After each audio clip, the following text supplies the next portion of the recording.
Twitter ਨੂੰ ਇਹ ਸੌਦੇਬਾਜ਼ੀ ਤੋਂ ਲੈ ਕੇ ਕਾਫੀ ਦੇਰ ਦਾ ਭੰਬਲ ਭੂਸਾ ਬਣਿਆ ਹੋਇਆ ਸੀ ਤੇ ਦੁਨੀਆ ਦੇ ਸਭ ਤੋਂ ਅਮੀਰ ਵਿਅਕਤੀ ਐਲੋਨ ਮਸਕ ਨੇ ਆਖਰਕਾਰ ਉਹਨੂੰ ਆਪਣੇ ਨਾਂ ਕਰ ਲਿਆ ਤੇ ਅੱਜ ਉਹਨਾਂ ਨੇ ਜਿੱਥੇ ਦਾਅਵੇਦਾਰੀ ਕੀਤੀ ਪੇਸ਼ ਨਾਲ ਦੀ ਨਾਲ ਹੀ ਭਾਰਤੀ ਮੂਲ ਦੇ ਕੁਝ ਲੋਕਾਂ ਨੂੰ ਬਾਹਰ ਦਾ ਰਾਹ ਦਿਖਾ ਦਿੱਤਾ।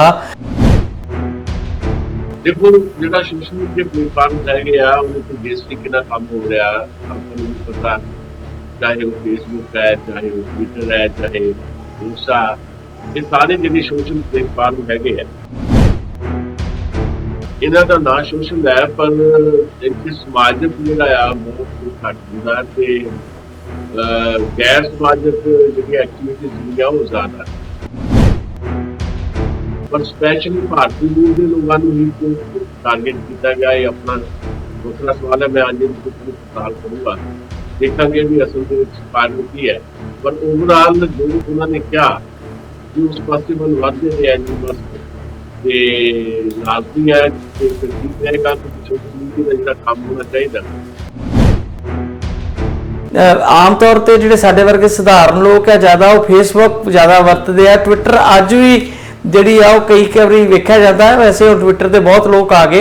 कोई जमाना से शुरू जो फेसबुक जी असीं कहंदे हुंदे सीगे कि ऑरकुड जी पंजाबी वरतते ने तो फेसबुक तो गोरियां दी साइट है तो ट्विटर अजे एक जिन्हों कहने एलीट क्लास या पोलीटिकल क्लास उन्हां दे ज़्यादा नेड़े है, जां जिहड़ी फिर पत्रकारी च वड्डे लोग ने जिहड़े अपने आप समझते हैं कि उन्हां दे कीते ट्वीट दुनिया के उत्ते कोई फर्क पा सकते हैं, वो लोग वधेरे ने। बाकी मैनूं पता नहीं कि ट्विटर का आम तौर पर फेसबुक नाल जे कंपैरिजन करिए तो कितना वाधा घाटा हैगा। पिछले कुछ दिनों तो केजरीवाल साहब की जिहड़ी सलाह दी गई सी केंद्र सरकार नूं उहनूं लैके काफ़ी बवाल है। बहुत सारा मुड़ तो विचार हो रहा है आम आदमी पार्टी के किरदार के उत्ते ते खास करके केजरीवाल साहब के किरदार के उत्ते। भाषा का मुद्दा जिहड़ा आ वो सब तो ज़्यादा तीव्रता नाल उठता है साउथ वाले पासों, खास करके चेन्नई तो तमिलनाडु तो। पर बड़े होर सारे मुद्दे आ। मैं अज एक रिपोर्ट देख रहा सी BBC के उत्ते, उन्होंने कहा है कि जिहड़ा आज़ाद भारत है उहदे विच जे कोई खेतरी एजेंडा जिन्हें समुचे भारत की सियासत का रुख तय किया तो वह श्रोमणी अकाली दल नाल संबंधित आनंदपुर साहब का मता है।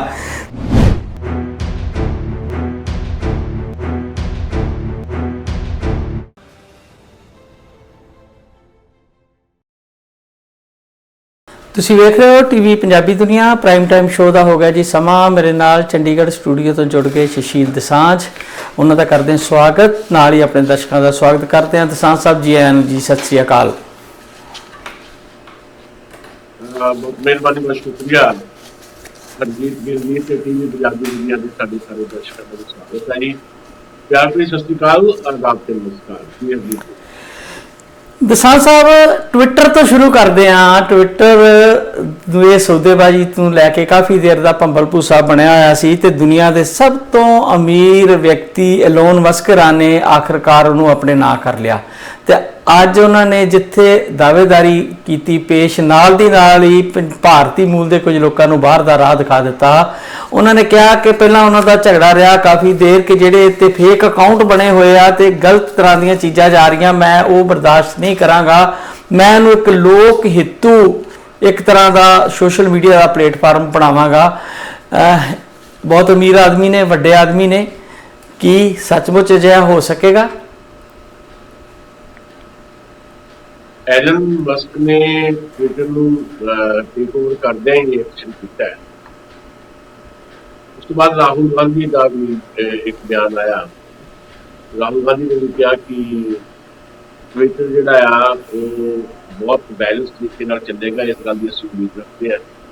देखो जो सोशल मीडिया प्लेटफॉर्म रह गया उन्हें जिस तरीके का काम हो रहा आपको भी पता, चाहे वो फेसबुक है, चाहे वो ट्विटर है, चाहे इंस्टा, ये सारे जो सोशल प्लेटफॉर्म है इन्हों का ना सोशल है पर एक समाजिक जोड़ा बहुत घट होंगे तो गैर समाजिक जी एक्टिविटीज जी वो ज़्यादा ਬਹੁਤ ਸਾਰਾ ਇਹਦੇ 'ਚ ਜਿਹੜੇ ਵੱਖ-ਵੱਖ ਜਿਹੜੀਆਂ ਪੋਲੀਟੀਕਲ ਪਾਰਟੀਆਂ ਨੇ, ਚਾਹੇ ਉਹ ਭਾਰਤ ਦੀਆਂ ਜਾਂ ਬਾਕੀ ਦੁਨੀਆ ਦੀ ਜੇ ਅਸੀਂ ਗੱਲ ਕਰੀਏ, ਜਾਂ ਵੱਖ-ਵੱਖ ਖੇਤਰ ਦੇ ਜਿਹੜੇ ਲੋਕ ਨੇ, ਬਹੁਤ ਸਾਰੇ ਜਿਹੜੇ ਫੇਕ ਜਿਹੜੇ ਅਕਾਊਂਟਸ ਜਿਹੜੇ ਇਹਨਾਂ 'ਚ ਚੱਲਦੇ ਆ।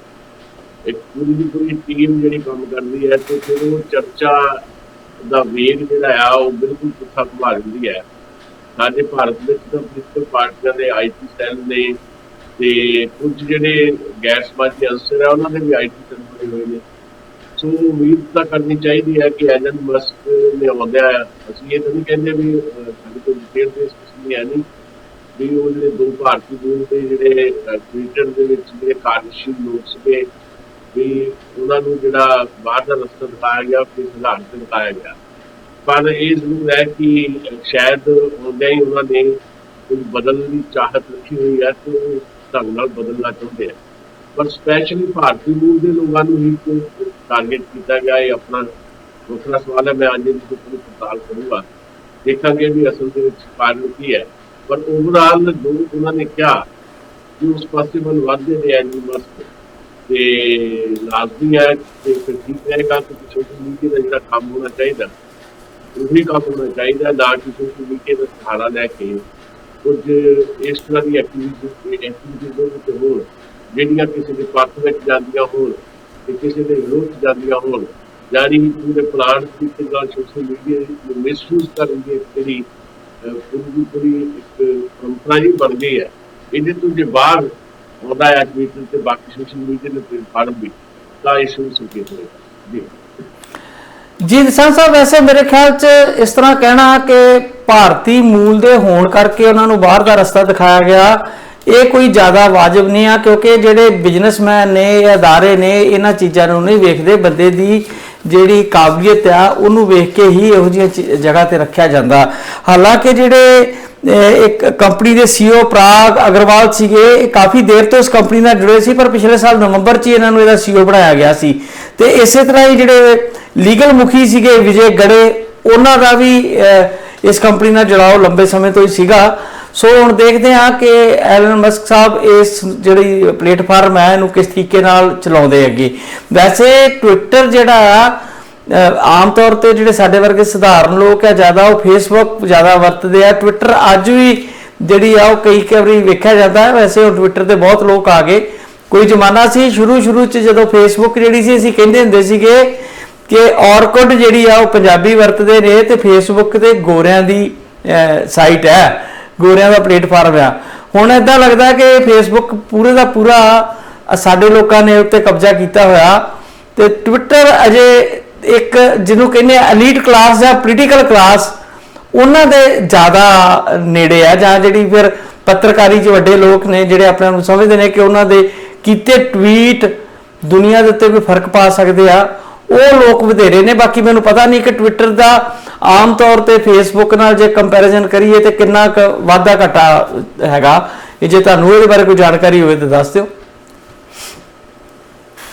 ਕੁਝ ਕੈਟਾਗਰੀਜ਼ ਜਿਹੜੀਆਂ ਬਦਲਾਅ ਕਰਦੀਆਂ, ਇਹ ਬਿਲਕੁਲ ਠੀਕ ਹੈ ਕਿ ਜਿਹੜਾ ਫੇਸਬੁੱਕ ਹੈ ਉਹ ਸਾਡੇ ਵਰਗੇ ਲੋਕ ਜ਼ਿਆਦਾ ਵਰਤਦੇ ਆ, ਤੇ ਟਵਿੱਟਰ ਨੂੰ ਜਿਹੜੇ ਪੋਲੀਟੀਕਲ ਕਲਾਸ ਹੈ ਜਾਂ ਜਿਹੜੇ ਅਲੀਟ ਕਲਾਸ ਦੇ ਜਿਹੜੇ ਲੋਕ ਜ਼ਿਆਦਾ ਵਰਤਦੇ। ਇੱਥੇ ਕੈਟਾਗਰੀਜ਼ ਨੇ, ਮੈਂ ਤੁਹਾਨੂੰ ਦੱਸਦਾ ਕਿ ਬੱਚੇ ਜਿਹੜੇ ਆ ਉਹ ਫੇਸਬੁੱਕ ਘੱਟ ਵਰਤਦੇ ਆ, ਚਾਹੇ ਸਾਡੇ ਬੱਚੇ ਹੋਣ, ਏਸ਼ੀਆਈ ਮੂਲ ਦੇ ਹੋਣ, ਚਾਹੇ ਵਿਦੇਸ਼ੀ ਹੋਣ। ਤੇ ਬੱਚੇ ਜ਼ਿਆਦਾਤਰ ਇੰਸਟਾ ਯੂਜ਼ ਕਰਦੇ, ਉਹਨਾਂ ਦਾ ਬਹੁਤਾ ਜਿਹੜਾ ਰਹਿੰਦਾ ਹੈ ਉਹ ਇੰਸਟਾ ਤੇ ਰਹਿੰਦਾ ਹੈ। ਅਸੀਂ ਇੰਸਟਾ ਵੀ ਬਹੁਤ ਘੱਟ ਯੂਜ਼ ਕਰਦੇ, ਇੰਸਟਾਗ੍ਰਾਮ ਜਿਹਨੂੰ ਕਹਿੰਦੇ ਉਹ ਵੀ ਬਹੁਤ ਘੱਟ ਯੂਜ਼ ਕਰਦੇ। ਸਾਡੀ ਏਜ ਦੇ ਜਿਹੜੇ ਲੋਕ ਹੈ ਬਹੁਤ ਹੀ ਫੇਸਬੁੱਕ ਯੂਜ਼ ਕਰਦੇ ਆ, ਅਸੀਂ ਇੰਸਟਾਗ੍ਰਾਮ ਜਾਂ ਟਵਿੱਟਰ ਜਿਹੜਾ ਘੱਟ ਯੂਜ਼ ਕਰਦੇ ਆ। ਤੇ ਇਹ ਕੈਟਾਗਰੀ ਬਣ ਗਈ, ਸਮਝੋ ਵੀ ਸਾਡੇ ਵਰਗੇ ਲੋਕ ਜਿਹੜੇ ਆ ਉਹ ਫੇਸਬੁੱਕ ਤੇ ਆ, ਤੇ ਬੱਚੇ ਜਿਹੜੇ ਆ ਇੰਸਟਾ ਤੇ ਆ ਜਾਂ ਸਨੈਪਚੈਟ ਦੇ ਉੱਤੇ ਹੈਗੇ ਆ। ਤੇ ਜਿਹੜੀ ਪੋਲੀਟੀਕਲ ਤੇ ਲੀਡ ਜਿਹੜੀ ਕਲਾਸ ਹੈ, ਜਿਹੜੇ 140 ਲਫ਼ਜ਼ਾਂ ਦੇ ਵਿੱਚ ਆਪਣੀ ਗੱਲ ਕਹਿ ਕੇ ਸਮਝਦੇ ਆ ਕਿ ਸ਼ਾਇਦ ਸਾਡੀ ਗੱਲ ਨੇ ਸਾਰੀ ਦੁਨੀਆ ਦੇ ਵਿੱਚ ਧਮਾਕਾ ਕਰ ਦੇਣਾ, ਉਹ ਟਵਿੱਟਰ ਨੂੰ ਯੂਜ਼ ਕਰਦੇ ਆ। ਸੋ ਉਹ ਲਾਜ਼ਮੀ ਹੈ ਕਿ ਜਿਹੜਾ ਤੁਸੀਂ ਜਰਨਲਿਸਟ ਦੀ ਗੱਲ ਕੀਤੀ ਹੈ ਜਾਂ ਪੋਲੀਟੀਕਲ ਕਲਾਸ ਵਿੱਚ ਲੋਕ ਉਹਨਾਂ ਦੀ ਗੱਲ ਆਪਾਂ ਕਰਦੇ ਹਾਂ, ਜਾਂ ਸੋਸ਼ਲੀ ਜਿਹੜੇ ਬਹੁਤ ਜ਼ਿਆਦਾ ਐਕਟਿਵ ਰਹਿੰਦੇ ਆ, ਖਾਸ ਵਰਗ ਦੇ ਜਿਹੜੇ ਲੋਕ ਹੈ, ਉਹ ਜਦੋਂ ਕਹਿੰਦੇ ਕਿ ਐਕਟਿਵ ਨੇ ਤੇ ਫਿਰ ਉਹ ਗੱਲ ਜਿਹੜੀ ਆ ਕੁਰਸੀ ਚੱਕ ਵੀ ਨਹੀਂ ਜਾਂਦੀ। ਅੱਜ ਕੱਲ੍ਹ ਤਾਂ ਸਮਾਂ ਇਸ ਤਰ੍ਹਾਂ ਦਾ ਆ ਗਿਆ ਕਿ ਜਿਹੜੀਆਂ ਪੋਲੀਟੀਕਲ ਪਾਰਟੀਆਂ ਹੈ ਉਹ ਮੀਟਿੰਗ ਕਾਲ ਨਹੀਂ ਕਰਦੀ, ਕੋਈ ਐਕਸ਼ਨ ਲੈਣ ਵਾਸਤੇ, ਕੋਈ ਡਿਸੀਜਨ ਲੈਣ ਵਾਸਤੇ ਮੀਟਿੰਗ ਕਾਲ ਨਹੀਂ ਕਰਦੀਆਂ। ਉਹ ਟਵਿੱਟਰ ਦੇ ਉੱਤੇ 140 ਵਰਡ ਪਾ ਦਿੰਦੀ ਹੈ ਤੇ ਉਹੀ ਫਿਰ ਉਹ ਸਾਰਾ ਕੁਝ ਹੋ ਜਾਂਦਾ ਹੈ। ਅਸੀਂ ਦੇਖਿਆ ਕਿ ਕਿਵੇਂ ਟਵੀਟ ਕਰਕੇ ਆਪਣੇ ਪਾਲਤੂ ਖਹਿਰਾ ਨੂੰ ਐਲਓਪੀ ਦੇ ਉਹਦੇ ਤੋਂ ਲਾ ਦਿੱਤਾ ਗਿਆ ਸੀ। ਉਹ ਅੱਜ ਕੱਲ੍ਹ ਟਵੀਟ ਹੀ ਜਿਹੜਾ ਆ ਉਹ ਖਬਰ ਬਣ ਜਾਂਦਾ, ਸੁਰਖੀ ਬਣ ਜਾਂਦਾ ਹੈ। ਟਵੀਟ ਨੂੰ ਜਿਹੜਾ ਸਾਰਾ ਕੁਝ ਸਮਝ ਲਿਆ ਗਿਆ। ਉਹ ਇਹ ਗੱਲ ਤੁਹਾਨੂੰ ਕਾਫੀ ਦੁਰਸਤ ਹੈ ਕਿ ਫੇਸਬੁੱਕ ਤੇ ਬਾਕੀ ਪਲੇਟਫਾਰਮ ਜਿਹੜੇ ਹੈ ਇਹਨਾਂ ਤੇ ਐਕਟਿਵ ਜਿਹੜੇ ਲੋਕ ਹਨ ਉਹਦੀ ਕੈਟਾਗਰੀ ਜਿਹੜੀ ਹੈ ਉਹ ਬਣ ਚੁੱਕੀ ਹੈ। ਜੀ ਜੀ ਦਿਸਾਂਝ ਸਾਹਿਬ, ਆਪਾਂ ਹੁਣ ਚੱਲਦੇ ਹਾਂ ਥੋੜੀ ਜੀ ਭਾਰਤ ਤੇ ਪੰਜਾਬ ਦੀ ਸਿਆਸਤ ਵੱਲ। ਪਿਛਲੇ ਕੁਝ ਦਿਨਾਂ ਤੋਂ ਕੇਜਰੀਵਾਲ ਸਾਹਿਬ ਦੀ ਜਿਹੜੀ ਸਲਾਹ ਦਿੱਤੀ ਗਈ ਸੀ ਕੇਂਦਰ ਸਰਕਾਰ ਨੂੰ, ਉਹਨੂੰ ਲੈ ਕੇ ਕਾਫੀ ਬਵਾਲ ਹੈ। ਬਹੁਤ ਸਾਰਾ ਮੁੜ ਤੋਂ ਵਿਚਾਰ ਹੋ ਰਿਹਾ ਹੈ ਆਮ ਆਦਮੀ ਪਾਰਟੀ ਦੇ ਕਿਰਦਾਰ ਦੇ ਉੱਤੇ ਤੇ ਖਾਸ ਕਰਕੇ ਕੇਜਰੀਵਾਲ ਸਾਹਿਬ ਦੇ ਕਿਰਦਾਰ ਦੇ ਉੱਤੇ, ਔਰ ਪੰਜਾਬ ਦੀ ਧਿਰ ਫਿਰ ਖਾਮੋਸ਼ ਹੈ ਇਸ ਮਾਮਲੇ ਤੇ। ਅੱਜ ਸ਼੍ਰੋਮਣੀ ਕਮੇਟੀ ਨੇ ਕੁਝ ਸਟੈਂਡ, ਸ਼੍ਰੋਮਣੀ ਅਕਾਲੀ ਦਲ ਨੇ ਉਹ ਪੈਂਤੜੇ ਅਪਣਾਏ ਨੇ ਜਿਹੜੀ ਪ੍ਰਾਤਨ ਉਹਨਾਂ ਦੀ ਵਿਚਾਰਧਾਰਾ ਸੀ ਕਿ ਜਿਹੜਾ ਫੈਡਰਲਿਜ਼ਮ ਆ ਉਹ ਤਬਾਹ ਹੋ ਰਿਹਾ, ਤੇ ਕਿਤੇ ਨਾ ਕਿਤੇ ਕੇਜਰੀਵਾਲ ਸਾਹਿਬ ਦੀਆਂ ਧਿਰਾਂ ਜਿਹੜੀਆਂ ਨੇ, ਭਾਵੇਂ ਪੰਜਾਬ 'ਚੋਂ ਭਗਵੰਤ ਮਾਨ ਹੋਣ, ਉਹਨਾਂ ਨੇ ਕੇਂਦਰ ਨਾਲ ਸਮਝੌਤਾਵਾਦੀ ਨੀਤੀ ਅਪਣਾ ਲਈ ਆ ਜਿਹਦੇ ਨਾਲ ਫੈਡਰਲ ਢਾਂਚੇ ਨੂੰ ਵੱਡਾ ਨੁਕਸਾਨ ਪਹੁੰਚ ਰਿਹਾ। ਹਾਲਾਂਕਿ ਉਹਨਾਂ ਦਾ ਨਿਸ਼ਾਨਾ ਜਿਹੜੇ INA ਦੇ ਦਫ਼ਤਰ ਵਗੈਰਾ ਖੋਲ੍ਹਣ ਦਾ ਸੀ ਉਹਨੂੰ ਲੈ ਕੇ ਸੀਗਾ। ਜੇ ਸ਼੍ਰੋਮਣੀ ਅਕਾਲੀ ਦਲ ਆਪਣੀ ਗਵਾਚੀ ਜ਼ਮੀਨ ਲੱਭਣ ਲਈ ਮੁੜ ਆਨੰਦਪੁਰ ਦੇ ਮਤੇ ਵਾਲੇ ਮਸਲੇ ਤੇ ਆਣ ਖੜਾ ਹੁੰਦਾ ਤੇ ਕੀ ਤੁਹਾਨੂੰ ਲੱਗਦਾ ਕਿ ਉਹਨਾਂ ਨੂੰ ਜਿਹੜੇ ਰੁਕੇ ਹੋਏ ਸਾਹ ਨੇ ਉਹਨਾਂ 'ਚ ਕੋਈ ਦਮ ਜਾਨ ਪੈ ਸਕਦੀ ਹੈ? ਸ਼੍ਰੋਮਣੀ ਅਕਾਲੀ ਦਲ ਨੂੰ ਆਪਣੀਆਂ ਪਰੰਪਰਾਵਾਂ ਨੂੰ ਜਿਹੜੀਆਂ ਧਿਆਨ 'ਚ ਰੱਖਦਿਆਂ ਹੋਇਆ ਮੈਨੂੰ ਲੱਗਦਾ ਕੰਮ ਕਰਨ ਦੀ ਜ਼ਰੂਰਤ ਹੈ। ਸ਼੍ਰੋਮਣੀ ਅਕਾਲੀ ਦਲ ਇੱਕ ਖੇਤਰੀ ਪਾਰਟੀ ਦੇ ਤੌਰ ਦੇ ਉੱਤੇ ਪੰਜਾਬ ਦੀ ਇੱਕ ਲੜਾਕੂ ਚੱਲ ਰਹੀ ਹੈ ਇਸ ਦੇ ਪਰ ਹੁਣ ਜਿਸ ਤਰ੍ਹਾਂ ਦੇ ਵਕਤਾਂ 'ਚ ਆਪਾਂ ਲੰਘ ਰਹੇ ਹਾਂ ਉੱਥੇ ਅਨੰਦਪੁਰ ਸਾਹਿਬ ਦੇ ਮਤੇ ਦੀ ਗੱਲ ਨਹੀਂ ਹੈ। ਓਵਰਆਲ ਪੰਜਾਬੀਆਂ ਨਾਲ ਜੁੜੇ ਹੋਏ ਮੁੱਦਿਆਂ ਦੇ ਉੱਤੇ ਜਿਹੜੀ ਸਿਆਸਤ ਜਿਹੜੀ ਕਰਨੀ ਪਏਗੀ ਤੇ ਸਿਆਸਤ ਜਿਹੜੀ ਹੈ ਦਿਸਣੀ ਚਾਹੀਦੀ। ਜਿੱਦਾਂ ਅਸੀਂ ਉਹਦੀ ਗੱਲ ਕਰਕੇ ਹਟੇ ਆ ਉਹ ਬਿਆਨਾਂ ਤੱਕ ਸੀਮਤ ਰਹਿਣੀ ਚਾਹੀਦੀ। ਮਤਲਬ ਕਿਸੇ ਸੋਸ਼ਲ ਪਲੇਟਫਾਰਮ ਦੇ ਉੱਤੇ ਤੁਸੀਂ 4 ਦਿਨ ਲਿਖ ਦਿਓ ਉਹ ਗੱਲ ਨਹੀਂ ਬਣਨੀ, ਜਾਂ ਪ੍ਰੈਸ ਕਾਨਫਰੰਸ ਕਰ ਲਓ ਜਾਂ ਮੀਡੀਆ ਨੂੰ ਬਾਈਟਸ ਦੇ ਦਿਓ, ਇੱਦਾਂ ਗੱਲ ਨਹੀਂ ਬਣਨੀ। ਪੰਜਾਬ ਦੇ ਜਿਹੜੇ ਬੜੇ ਬਰਨਿੰਗ ਇਸ਼ੂ ਹੈਗੇ ਆ ਉਹਨਾਂ ਨੂੰ ਲੈ ਕੇ ਜਨਤਕ ਲਾਮਬੰਦੀ ਹੀ ਜਿਹੜੀ ਹੈ ਸ਼੍ਰੋਮਣੀ ਅਕਾਲੀ ਦਲ ਨੂੰ ਫੇਰ ਤੋਂ ਉਭਾਰਨ ਦੇ ਵਿੱਚ ਗੱਲੀ ਬਾਕੀ ਤੁਸੀਂ ਜਿਹੜੇ ਮਰਜ਼ੀ ਮੁੱਦੇ ਜਿਹੜੇ ਚੁੱਕ ਲਓ ਜਾਂ ਉਹਨਾਂ ਮੁੱਦਿਆਂ ਤੇ ਵਾਪਸ ਜਾਂਦੇ ਨੂੰ ਦਿਖਾਈ ਦੇਣਗੇ। ਜਿਹਨਾਂ ਮੁੱਦਿਆਂ ਬਾਰੇ ਸਮਝਿਆ ਜਾਂਦਾ ਵੀ ਇਹ ਅਕਾਲੀ ਦਲ ਵਾਪਸ ਜ਼ਰੂਰੀ ਹੈ ਜਾਂ ਅਕਾਲੀ ਦਲ ਉਹਨਾਂ ਮੁੱਦਿਆਂ ਤੇ ਆਪਣੀ ਲੜਾਈ ਹੋ ਜਾ ਰਹੀ ਹੈ। ਅੱਜ ਸਥਿਤੀਆਂ ਬਦਲ ਰਹੀਆਂ। ਅੱਜ ਬਕਾਇਦਾ ਪੰਜਾਬੀ ਕਮਿਊਨਿਟੀ ਜਿਹੜੀ ਆ ਉਹਦੇ ਨਾਲ ਨਾਲ ਸਿੱਖ ਭਾਈਚਾਰਾ ਜਿਹੜਾ ਹੈ ਉਹਦੇ 'ਚ ਵੀ ਇੱਕ ਤਿੱਖੀ ਵੰਡ ਆਉਣ ਵਾਲੇ ਸਮੇਂ ਦੇ ਵਿੱਚ ਦੇਖਾਂਗੇ, ਕਿਉਂਕਿ ਜਿਸ ਕਿਸਮ ਦੇ ਨਵੇਂ ਬਰਤਾਂਤ, ਨਵੇਂ ਨੈਰੇਟਿਵ ਜਿਹੜੇ ਆ ਉਸਰ ਰਹੇ ਨੇ। ਅਸੀਂ ਇੱਕ ਵਾਰ ਫਿਰ ਇਹ ਗੱਲ ਦੇਖ ਰਹੇ ਹਾਂ ਵੀ ਇੱਕ ਟਾਈਮ ਸੀ ਵੀ ਪੰਜਾਬ ਦੇ ਵਿੱਚ ਇੱਕ ਖਾਸ ਧਿਰਾਂ ਜਿਹੜੀਆਂ ਆ ਉਹਨਾਂ ਨੂੰ ਪ੍ਰਮੋਟ ਕਰਨ ਦੀ ਕੋਸ਼ਿਸ਼ ਕੀਤੀ ਸੀ ਕੇਂਦਰੀ ਸੱਤਾ ਨੇ, ਤੇ ਉਹਦਾ ਫਿਰ ਉਹਦਾ ਜਿਹੜਾ ਕਹਿ ਲਓ ਵੀ ਅਖੀਰ ਦੇ ਵਿੱਚ ਅੰਜਾਮ ਅਸੀਂ ਇੰਨਾ ਬੁਰਾ ਦੇਖਿਆ ਵੀ ਪੰਜਾਬ ਜਿਹੜਾ 20-25 ਸਾਲ ਜਿਹੜਾ ਆ ਡਿਸਟੈਂਸ ਰਿਹਾ ਬਹੁਤ ਬੁਰੀ ਤਰ੍ਹਾਂ। ਪੰਜਾਬ ਬਹੁਤ ਪਾਸੇ ਪਿੱਛਿਆ ਗਿਆ। ਪੰਜਾਬ ਚੱਕੀ ਦੇ 2 ਪਿੰਡਾਂ 'ਚ ਸੀ ਜਿਹੜਾ ਅਸਰ ਜਿਹੜਾ ਹਰ ਪੰਜਾਬੀ ਦੇ ਪਰਿਵਾਰ ਤੇ ਪਿਆ। ਇੱਕ ਵਾਰ ਫਿਰ ਕੁਝ ਜਿਹੜੀਆਂ ਫੋਰਸਿਸ ਜਿਹੜੀਆਂ ਹੈਗੀਆਂ ਲੋਕਾਂ ਨੂੰ ਪ੍ਰਮੋਟ ਕਰ ਰਹੀਆਂ ਤੇ ਪੰਜਾਬ ਦੇ ਵਿੱਚ ਜਿਹੜੀ ਸਿੱਖ ਕਮਿਊਨਿਟੀ ਹੈ ਉਹਦੇ ਲਈ ਇੱਕ ਤਿੱਖੀ ਵੰਡ ਉਹਦੇ ਨਾਲ ਹੋਣ ਦੀ ਸੰਭਾਵਨਾ ਹੈਗੀ। ਉਹ ਕਿੱਧਰ ਨੂੰ ਜਾਏਗੀ? ਇਸ ਸਿਚੁਏਸ਼ਨ ਨੂੰ ਸ਼੍ਰੋਮਣੀ ਅਕਾਲੀ ਦਲ ਜਿਹੜਾ ਆਪਣੇ ਆਪ ਨੂੰ ਪੰਥ ਕਹਿੰਦਾ ਰਿਹਾ ਵੀ ਅਸੀਂ ਪੰਥ ਹੈ, ਤੇ ਇਸ ਮੌਕੇ ਤੇ ਜਦੋਂ ਇਸ ਤਰ੍ਹਾਂ ਦੀ ਇੱਕ ਤਿੱਖੀ ਵੰਡ ਦੀ ਸੰਭਾਵਨਾ ਪੈਦਾ ਹੋ ਰਹੀ ਹੈ ਸ਼੍ਰੋਮਣੀ ਅਕਾਲੀ ਦਲ ਨੂੰ ਬਹੁਤ ਠੀਕ ਕੇ ਕਰਨ ਦੀ ਜ਼ਰੂਰਤ ਹੈ। ਇੱਕ ਵਾਰ ਫਿਰ ਉਸੇ ਤਰ੍ਹਾਂ ਦੀਆਂ ਪ੍ਰਸਥਿਤੀਆਂ ਜਿਹੜੀਆਂ ਬਣਦੀਆਂ ਕੇਵਲ ਅਨੰਦਪੁਰ ਸਾਹਿਬ ਦੇ ਮਤੇ ਦੇ ਉੱਤੇ ਪਹਿਰਾ ਦੇਣ ਦੀ ਗੱਲ ਕਰਕੇ ਸ਼੍ਰੋਮਣੀ ਅਕਾਲੀ ਦਲ ਵਾਪਸੀ ਨਹੀਂ ਕਰ ਸਕਦਾ।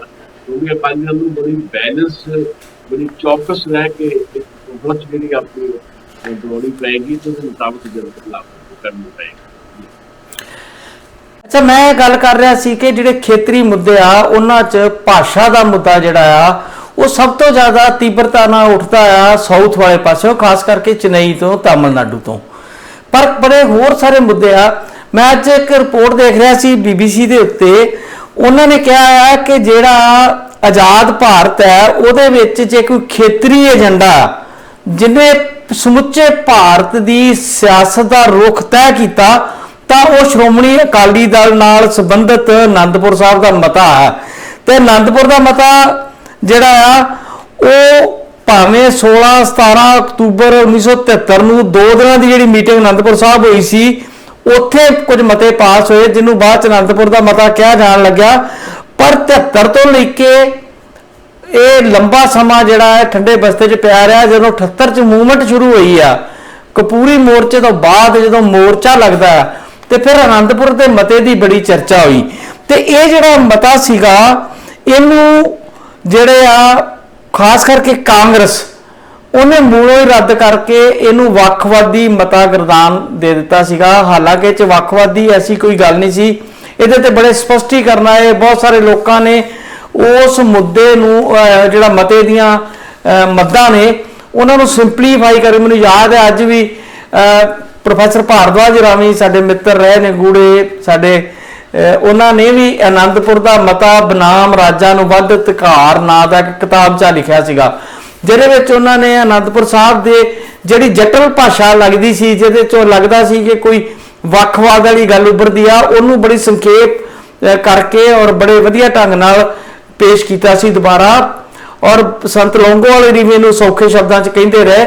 ਆਨੰਦਪੁਰ ਦਾ ਮਤਾ ਦਰਅਸਲ ਜਿਹੜੀਆਂ ਖੇਤਰੀ ਪਾਰਟੀਆਂ ਨੇ ਉਹਨਾਂ ਨੂੰ ਸੂਟ ਕਰਦਾ ਸੀ। ਮੈਨੂੰ ਯਾਦ ਹੈ ਕਿ ਉਹ ਫਰੂਕ ਅਬਦੁੱਲਾ ਵਰਗੇ ਲੀਡਰ ਜਾਂ ਭਾਰਤ ਦੇ ਹੋਰ ਵਿਰੋਧੀ ਲੀਡਰ ਵੀ ਜਿਹੜੇ ਸਟੇਟ ਲੈਵਲ ਦੀਆਂ ਖੇਤਰੀ ਪਾਰਟੀਆਂ ਚਲਾਉਂਦੇ ਸੀ, ਚਾਹੇ ਉਹ ਮੁਲਾਇਮ ਸਿੰਘ ਹੋਣ, ਚਾਹੇ ਉਸ ਸਮੇਂ ਦੇ ਬਿਹਾਰ ਦੇ ਜਿਹੜੇ ਮੌਜੂਦਾ ਮੁੱਖ ਮੰਤਰੀ ਨੇ ਉਹ ਹੋਣ, ਲਾਲੂ ਪ੍ਰਸਾਦ ਯਾਦਵ ਹੋਣ, ਜਾਂ ਜਿਹੜੇ ਵੀ ਵੱਡੇ ਨੇਤਾ ਉਸ ਸਮੇਂ ਮੌਜੂਦ ਸੀ, ਚੰਦਰ ਸ਼ੇਖਰ ਆਜ਼ਾਦ ਨਹੀਂ, ਉਹ ਸਾਰੇ ਹੀ ਬਾਦਲ ਸਾਹਿਬ ਨਾਲ ਇਸ ਮਤੇ ਦੇ ਮੁੱਦੇ ਤੇ ਖੜਦੇ ਰਹੇ ਕਿਤੇ ਨਾ ਕਿਤੇ। ਪਰ ਬਾਅਦ ਚ ਅਕਾਲੀ ਦਲ ਨੇ ਵੀ ਇਸ ਮਤੇ ਤੋਂ ਕਿਨਾਰਾ ਕਰ ਲਿਆ। ਹੌਲੀ ਹੌਲੀ ਉਹਨਾਂ ਨੇ ਪੰਥਕ ਪਾਰਟੀ ਵੀ ਛੱਡ ਦਿੱਤਾ ਆਪਣਾ ਏਜੰਡਾ ਤੇ ਸਭ ਕੁਝ ਛੱਡ ਕੇ, ਤੇ ਉਹ ਫਿਰ ਜਿੱਥੇ ਪਹੁੰਚੇ ਆਪਾਂ ਸਾਰੇ ਜਾਣਦੇ ਹਾਂ। ਕੀ ਮੁੜ ਮੈਂ ਸਵਾਲ ਦੁਹਰਾਉਣਾ ਕਿ ਆਨੰਦਪੁਰ ਦੇ ਮਤੇ ਨੂੰ ਅਪਣਾ ਕੇ ਕੀ ਇੱਕ ਵਾਰੀ ਫੇਰ ਸਮੁੱਚੇ ਭਾਰਤ ਵਿੱਚ ਜਦੋਂ ਹੁਣ ਅੱਗੇ ਨੂੰ ਵੀ ਜ਼ਿਆਦਾ ਤਿੱਖੇ ਤੌਰ ਤੇ ਕੇਂਦਰੀਵਾਦ ਦਾ ਦੌਰ ਚੱਲ ਰਿਹਾ, ਉੱਥੇ ਇਹ ਬਹਿਸ ਦਾ ਮੁੱਦਾ ਬਣ ਸਕਦਾ? ਦੇਖੋ, ਹਰ ਚੀਜ਼ ਜਿਹੜੀ ਹੈ ਉਹ ਸਮੇਂ ਦੇ ਮੁਤਾਬਕ ਬਦਲਦੀ ਹੈ। ਜਿਹੜੀ ਮੂਲ ਭਾਵਨਾ ਅਨੰਦਪੁਰ ਸਾਹਿਬ ਦੇ ਮਤੇ ਦੀ ਹੈ, ਜਿਹਦਾ ਜ਼ਿਕਰ ਤੁਸੀਂ ਕੀਤਾ, ਉਹ ਮੂਲ ਭਾਵਨਾ ਹੈ ਜਿਹੜੀ ਰਾਜਾਂ ਨੂੰ ਵਧੇਰੇ ਅਧਿਕਾਰਾਂ ਦੀ ਜਾਂ ਖੁਦ ਮੁਖਤਿਆਰੀ ਦੀ। ਉਹ ਭਾਵਨਾ ਤਾਂ ਲਾਜ਼ਮੀ ਤੌਰ ਤੇ ਰਹੇਗੀ ਜਦੋਂ ਤੁਸੀਂ ਖੇਤਰੀ ਪਾਰਟੀਆਂ ਦੀ ਗੱਲ ਕਰਦੇ ਹੋ। ਜੇ ਤੁਸੀਂ ਖੇਤਰੀ ਰਾਜਨੀਤੀ ਕਰਨੀ ਹੈ ਤਾਂ ਫਿਰ ਸੂਬਿਆਂ ਨੂੰ ਵਧੇਰੇ ਅਧਿਕਾਰਾਂ ਦੀ ਜਿਹੜੀ ਮੰਗ ਹੈ ਉਹਦੇ ਨਾਲ ਖਲੋਣਾ ਪਏਗਾ। ਮਤਲਬ ਜਿਹੜੇ ਸਾਡੇ ਪਹਿਲਾਂ ਅਧਿਕਾਰ ਹੈ ਉਹੀ ਖੋਏ ਜਾ ਰਹੇ ਆ, ਨਵੇਂ ਅਧਿਕਾਰਾਂ ਦੀ ਗੱਲ ਤਾਂ ਕੀ ਕਰਨੀ ਹੈ, ਖੁਦ ਮੁਖਤਿਆਰੀ ਦੀ ਗੱਲ ਤਾਂ ਕੀ ਕਰਨੀ ਹੈ। ਪਰ ਜੇ ਤੁਸੀਂ ਖੇਤਰੀ ਰਾਜਨੀਤੀ ਕਰਨੀ ਹੈ ਤਾਂ ਫਿਰ ਜਿਸ ਤਰ੍ਹਾਂ ਦਾ ਹਮਲਾ ਅੱਜ ਜਾਂ ਹੱਲਾ ਅੱਜ ਜਿਹੜਾ ਕੇਂਦਰੀ ਸਤ੍ਹਾ ਦਾ ਹੈ ਸੂਬਿਆਂ ਦੇ ਉੱਤੇ ਜਾਂ ਖੇਤਰਵਾਦ ਦੇ ਉੱਤੇ, ਫੈਡਰਲਿਜ਼ਮ ਦੇ ਉੱਤੇ, ਤਾਂ ਉੱਥੇ ਹੀ ਲਾਜ਼ਮੀ ਤੌਰ ਤੇ ਗੱਲ ਜਿਹੜੀ ਹੈ ਫਿਰ ਤੋਂ ਭਾਰਤੀ ਪਏਗੀ। ਇਹ ਮੁੱਢ ਵੱਜੇਗਾ ਰਾਜਾਂ ਨੂੰ ਵਧੇਰੇ ਅਧਿਕਾਰਾਂ ਦੀ ਲੜਾਈ ਤੋਂ। ਪਰ ਬਦਲਦੇ ਵਕਤ ਦੇ ਨਾਲ ਕੁਝ ਚੀਜ਼ਾਂ ਨਵੀਆਂ ਵੀ ਉਹਨੂੰ ਸ਼ਾਮਲ ਕਰਨੀਆਂ ਪੈਣਗੀਆਂ। ਜ਼ਰੂਰੀ ਨਹੀਂ ਕਿ ਤੁਸੀਂ ਉਹੀ ਨਾ ਲਓਗੇ। ਹਾਂ, ਤੁਸੀਂ ਆਧਾਰ ਬਣਾ ਸਕਦੇ ਹੋ। ਜੇ ਸਾਡੀ ਜਿਹੜੀ ਜਦੋਜਹਿਦ ਹੈ ਉਹਦਾ ਆਧਾਰ ਜਿਹੜਾ ਹੈ ਆਨੰਦਪੁਰ ਸਾਹਿਬ ਦੀ ਮਜ਼ਬੂਤੀ ਦੀ ਇੱਕ ਭਾਵਨਾ ਹੈ, ਉਹਦੇ 'ਚ ਮਤਲਬ ਜਿਹੜੇ ਨਵੇਂ ਸਮੇਂ ਦੇ ਮੁਤਾਬਕ ਵਕਤ ਦੀਆਂ ਲੋੜਾਂ ਦੇ ਮੁਤਾਬਕ ਕੋਈ ਨਵੀਆਂ ਮਦਾਂ ਜਿਹੜੀਆਂ ਉਹਦੇ ਵਿੱਚ ਸ਼ਾਮਲ ਕੀਤੀਆਂ ਜਾ ਸਕਦੀਆਂ। 1973 ਦਾ ਤੁਸੀਂ ਜ਼ਿਕਰ ਕਰਦੇ ਹੋ, 1977 ਦਾ ਜ਼ਿਕਰ ਕਰਦੇ ਹੋ, ਉਸ ਤੋਂ ਬਾਅਦ ਬਹੁਤ ਕੁਝ ਬਦਲ ਗਿਆ, ਬਹੁਤ ਕੁਝ ਨਵੇਂ ਸਿਰੇ ਨਿਰੰਤਰ ਵਾਲਾ ਹੈ। ਮੈਨੂੰ ਲੱਗਦਾ ਹੈ ਕਿ ਇਹ ਗੱਲ ਤੁਹਾਡੀ ਕਾਫੀ ਹੱਦ ਤੱਕ ਠੀਕ ਹੈ ਕਿ ਜੇ ਦੇਸ਼ ਦੇ ਵੱਖ ਵੱਖ ਇਲਾਕਾਈ ਜਿਹੜੇ ਮਸਲੇ ਨੇ ਜਾਂ ਸੂਬਾਈ ਜਿਹੜੇ ਮਸਲੇ ਨੇ ਉਹਨਾਂ ਨੂੰ ਅੱਗੇ ਰੱਖ ਕੇ ਜੇ ਸੱਚਮੁੱਚ ਦੇਸ਼ ਦੇ ਵਿੱਚ ਇੱਕ ਨਵੀਂ ਜਦੋਜਹਿਦ ਦਾ ਮਾਹੌਲ ਉਸਰਦਾ ਹੈ ਤਾਂ ਉਹਦੇ ਮਿਲੀ ਦੇ ਵਿੱਚ ਉਹਦੇ ਵਿੱਚ ਅਨੰਦਪੁਰ ਸਾਹਿਬ ਦੇ ਮਤੇ ਦੀ ਜਿਹੜੀ ਇੱਕ ਮੂਲ ਭਾਵਨਾ ਹੈ ਰਾਜਾਂ ਨੂੰ ਵਧੇਰੇ ਅਧਿਕਾਰਾਂ ਦੀ, ਉਹ ਲਾਜ਼ਮੀ ਤੌਰ ਤੇ ਹੋਏਗੀ। ਤੇ ਉਹਦੇ ਨਾਲ ਸਮੇਂ ਦੇ ਨਾਲ ਨਾਲ ਦੁਨੀਆ ਜਿਹੜੀਆਂ ਹੋਰ ਚੀਜ਼ਾਂ ਨੇ ਉਹਨਾਂ ਨੂੰ ਚੈਟ ਕਰਦੇ ਚਲੇ ਜਾਣਾ ਪਏਗਾ। ਜੇ ਸ਼੍ਰੋਮਣੀ ਅਕਾਲੀ ਦਲ ਇਸ ਢੰਗ ਦੇ ਨਾਲ ਤੇ ਆਪਣੀ ਲੜਾਈ ਨੂੰ ਫਿਰ ਤੋਂ ਵਿਉਂਤਦਾ ਹੈ ਤੇ ਲਾਜ਼ਮੀ ਤੌਰ ਤੇ ਕੁਝ ਸੰਭਾਵਨਾ ਜਿਹੜੀ ਹੈ ਪੈਦਾ ਹੋ ਸਕਦੀ ਹੈ। ਤੇ ਇਹਦੇ ਨਾਲ ਵੱਖ-ਵੱਖ ਸੂਬਿਆਂ 'ਚ ਸਰਕਾਰੀ ਜਿਹੜੀਆਂ ਖੇਤੀ ਪਾਰਟੀਆਂ ਜਿਨ੍ਹਾਂ ਦਾ ਕਿਸੇ ਵੇਲੇ ਬਹੁਤ ਦਬਦਬਾ ਹੁੰਦਾ ਸੀ, ਜਿਹੜਾ ਅੱਗੇ ਨਾਲੋਂ ਘਟਿਆ, ਉਹਨਾਂ 'ਚ ਵੀ ਦੁਬਾਰਾ ਜਾਨ ਪੈਣ ਦੀ ਸੰਭਾਵਨਾ ਹੋ ਸਕਦੀ ਹੈ। ਪਰ ਬਿਲਕੁਲ ਨੀਟ ਐਂਡ ਕਲੀਨ ਇੱਕ ਰਾਜਨੀਤੀ ਦੀ ਆਪਣੇ ਦੇਸ਼ ਨੂੰ ਜ਼ਰੂਰਤ ਹੈ। ਸੂਬਾਈ ਪਾਰਟੀਆਂ ਦਾ ਮਜ਼ਬੂਤ ਹੋਣਾ, ਖੇਤੀ ਪਾਰਟੀਆਂ ਦਾ ਮਜ਼ਬੂਤ ਹੋਣਾ ਜਿਹੜਾ ਆ ਉਹ ਫੈਡਰਲਿਜ਼ਮ ਵਾਸਤੇ ਬਹੁਤ ਜ਼ਿਆਦਾ ਜ਼ਰੂਰੀ ਤੱਤ ਹੈ। ਦਸਾਂਝ ਸਾਹਿਬ, ਜਿਹੜਾ ਮੌਜੂਦਾ ਦੌਰ ਹੈ ਉਹ ਵੈਸੇ ਤੇ ਇਹ ਇੰਦਰਾ ਗਾਂਧੀ ਦੇ ਵੇਲੇ ਤੋਂ ਹੀ ਧੱਕੇ ਸ਼ੁਰੂ ਹੋ ਗਏ ਸੀਗੇ, ਖਾਸ ਕਰਕੇ ਪੰਜਾਬੀ ਤੇ ਮਹਿਸੂਸ ਕਰਦੇ ਆ ਕਿ ਸਾਡੇ ਨਾਲ ਬਹੁਤ ਜ਼ਿਆਦਾ ਵਧੀਕੀਆਂ ਇੰਦਰਾ ਗਾਂਧੀ ਦੇ ਵੇਲੇ ਹੋਈਆਂ, ਚਾਹੇ ਉਹ ਰਾਜਸਥਾਨ ਦੀਆਂ ਨਹਿਰਾਂ ਦਾ ਮਸਲਾ ਹੋਵੇ, ਚਾਹੇ SYL ਦਾ ਮਸਲਾ ਹੋਵੇ, ਤਰ੍ਹਾਂ ਤਰ੍ਹਾਂ ਦੇ ਤਰੀਕਿਆਂ ਨਾਲ ਜਿਹੜਾ ਉਹਨੂੰ ਦਬਾਇਆ ਗਿਆ। ਵੈਸੇ SYL ਦਾ ਮੁੱਦਾ ਵੀ ਪੰਜਾਬ ਲਈ ਅੱਜ ਵੀ ਉਸੇ ਤਰ੍ਹਾਂ ਹੀ ਖੜਾ, ਜਿਹੜਾ ਕਿ ਸਟੇਟ ਵਰਸਸ ਕੇਂਦਰ ਸਰਕਾਰ ਦੇ ਖਿਲਾਫ ਇੱਕ ਵੱਡਾ ਮੁੱਦਾ ਬਣ ਕੇ ਸਾਹਮਣੇ ਆਉਂਦਾ ਹੈ। ਅੱਜ ਵੀ ਜਦੋਂ ਭਗਵੰਤ ਮਾਨ ਕਹਿੰਦੇ ਆ ਕਿ ਇਹ ਸਟੈਂਡ ਲੈਂਦੇ ਆ ਕਿ ਸਾਡੇ ਕੋਲ ਪਾਣੀ ਵਾਧੂ ਨਹੀਂ, ਇਸ ਕਰਕੇ ਅਸੀਂ ਦੇ ਨਹੀਂ ਸਕਦੇ, ਪਰ ਬਹੁਤ ਸਾਰੇ ਵਿਦਵਾਨ ਤੇ ਪੱਤਰਕਾਰ ਕਹਿੰਦੇ ਆ ਕਿ ਪਾਣੀ ਪਹਿਲਾਂ ਫੈਸਲਾ ਇਹ ਹੋਣਾ ਚਾਹੀਦਾ ਕਿ ਪਾਣੀ ਵਾਧੂ ਹੋਵੇ ਤੇ ਕੀ ਦੇ ਦੋਗੇ। ਪਹਿਲਾਂ ਇਹ ਕਿ ਪਾਣੀ ਦੀ ਮਾਲਕੀ ਕਿਹਦੀ ਆ, ਪਹਿਲਾਂ ਤਾਂ ਇਹ ਤੇ ਤੈਅ ਕਰ ਲਓ। ਜੇ ਤੁਹਾਡੀ ਮਲਕੀਅਤ ਹੈ ਪਾਣੀ ਤੇ, ਤੁਹਾਡੀ ਮਾਲਕੀ ਦਾ ਅਧਿਕਾਰ ਹੈ, ਫਿਰ ਵੱਧ ਹੋਵੇ ਘੱਟ ਹੋਵੇ ਉਹ ਸੈਕੰਡਰੀ ਗੱਲਾਂ ਨੇ। ਜੇ ਤੁਸੀਂ ਉਹ ਚੀਜ਼ ਤੈਅ ਨਹੀਂ ਕਰਦੇ ਤੇ ਫਿਰ ਮੈਂ ਡਾਕਟਰ ਸੁੱਚਾ ਸਿੰਘ ਗਿੱਦੜਾ ਨੂੰ ਇਨਵਾਈਟ ਕੀਤਾ ਜੀ ਕੱਲ ਇਸ ਮਾਮਲੇ ਦੇ ਉੱਤੇ। ਬਹੁਤ ਸਾਰੀਆਂ ਇਹੋ ਜਿਹੀਆਂ ਚੀਜ਼ਾਂ ਨੇ ਜਿਹੜੀਆਂ ਰਿਪੀਟ ਅਸੀਂ ਵਾਰ-ਵਾਰ ਕਰਦੇ ਹਾਂ, ਕੁਝ ਇੱਕ ਨਵੀਆਂ ਚੀਜ਼ਾਂ ਉਹਨਾਂ ਨੇ ਮੇਰੇ ਧਿਆਨ 'ਚ ਲਿਆਂਦੀਆਂ, ਉਹਦੇ ਉੱਤੇ ਅਸੀਂ ਗੱਲਬਾਤ ਕਰਾਂਗੇ। 3-4 ਨਵੇਂ ਨੁਕਤੇ ਨੇ ਜਿਹੜੇ ਇੰਡਸਟਰੀ ਤੋਂ ਸ਼ੁਰੂ ਕਰਕੇ ਹੁਣ ਤੱਕ ਚੱਲਦੇ ਵੀ ਰਹੇ, ਮੀਟਿੰਗਾਂ 'ਚ ਵੀ ਜਾਂਦੇ ਰਹੇ, ਪਰ ਉਹਨਾਂ ਨੂੰ ਦਬਾ ਦਿੱਤਾ ਜਾਂਦਾ ਰਿਹਾ।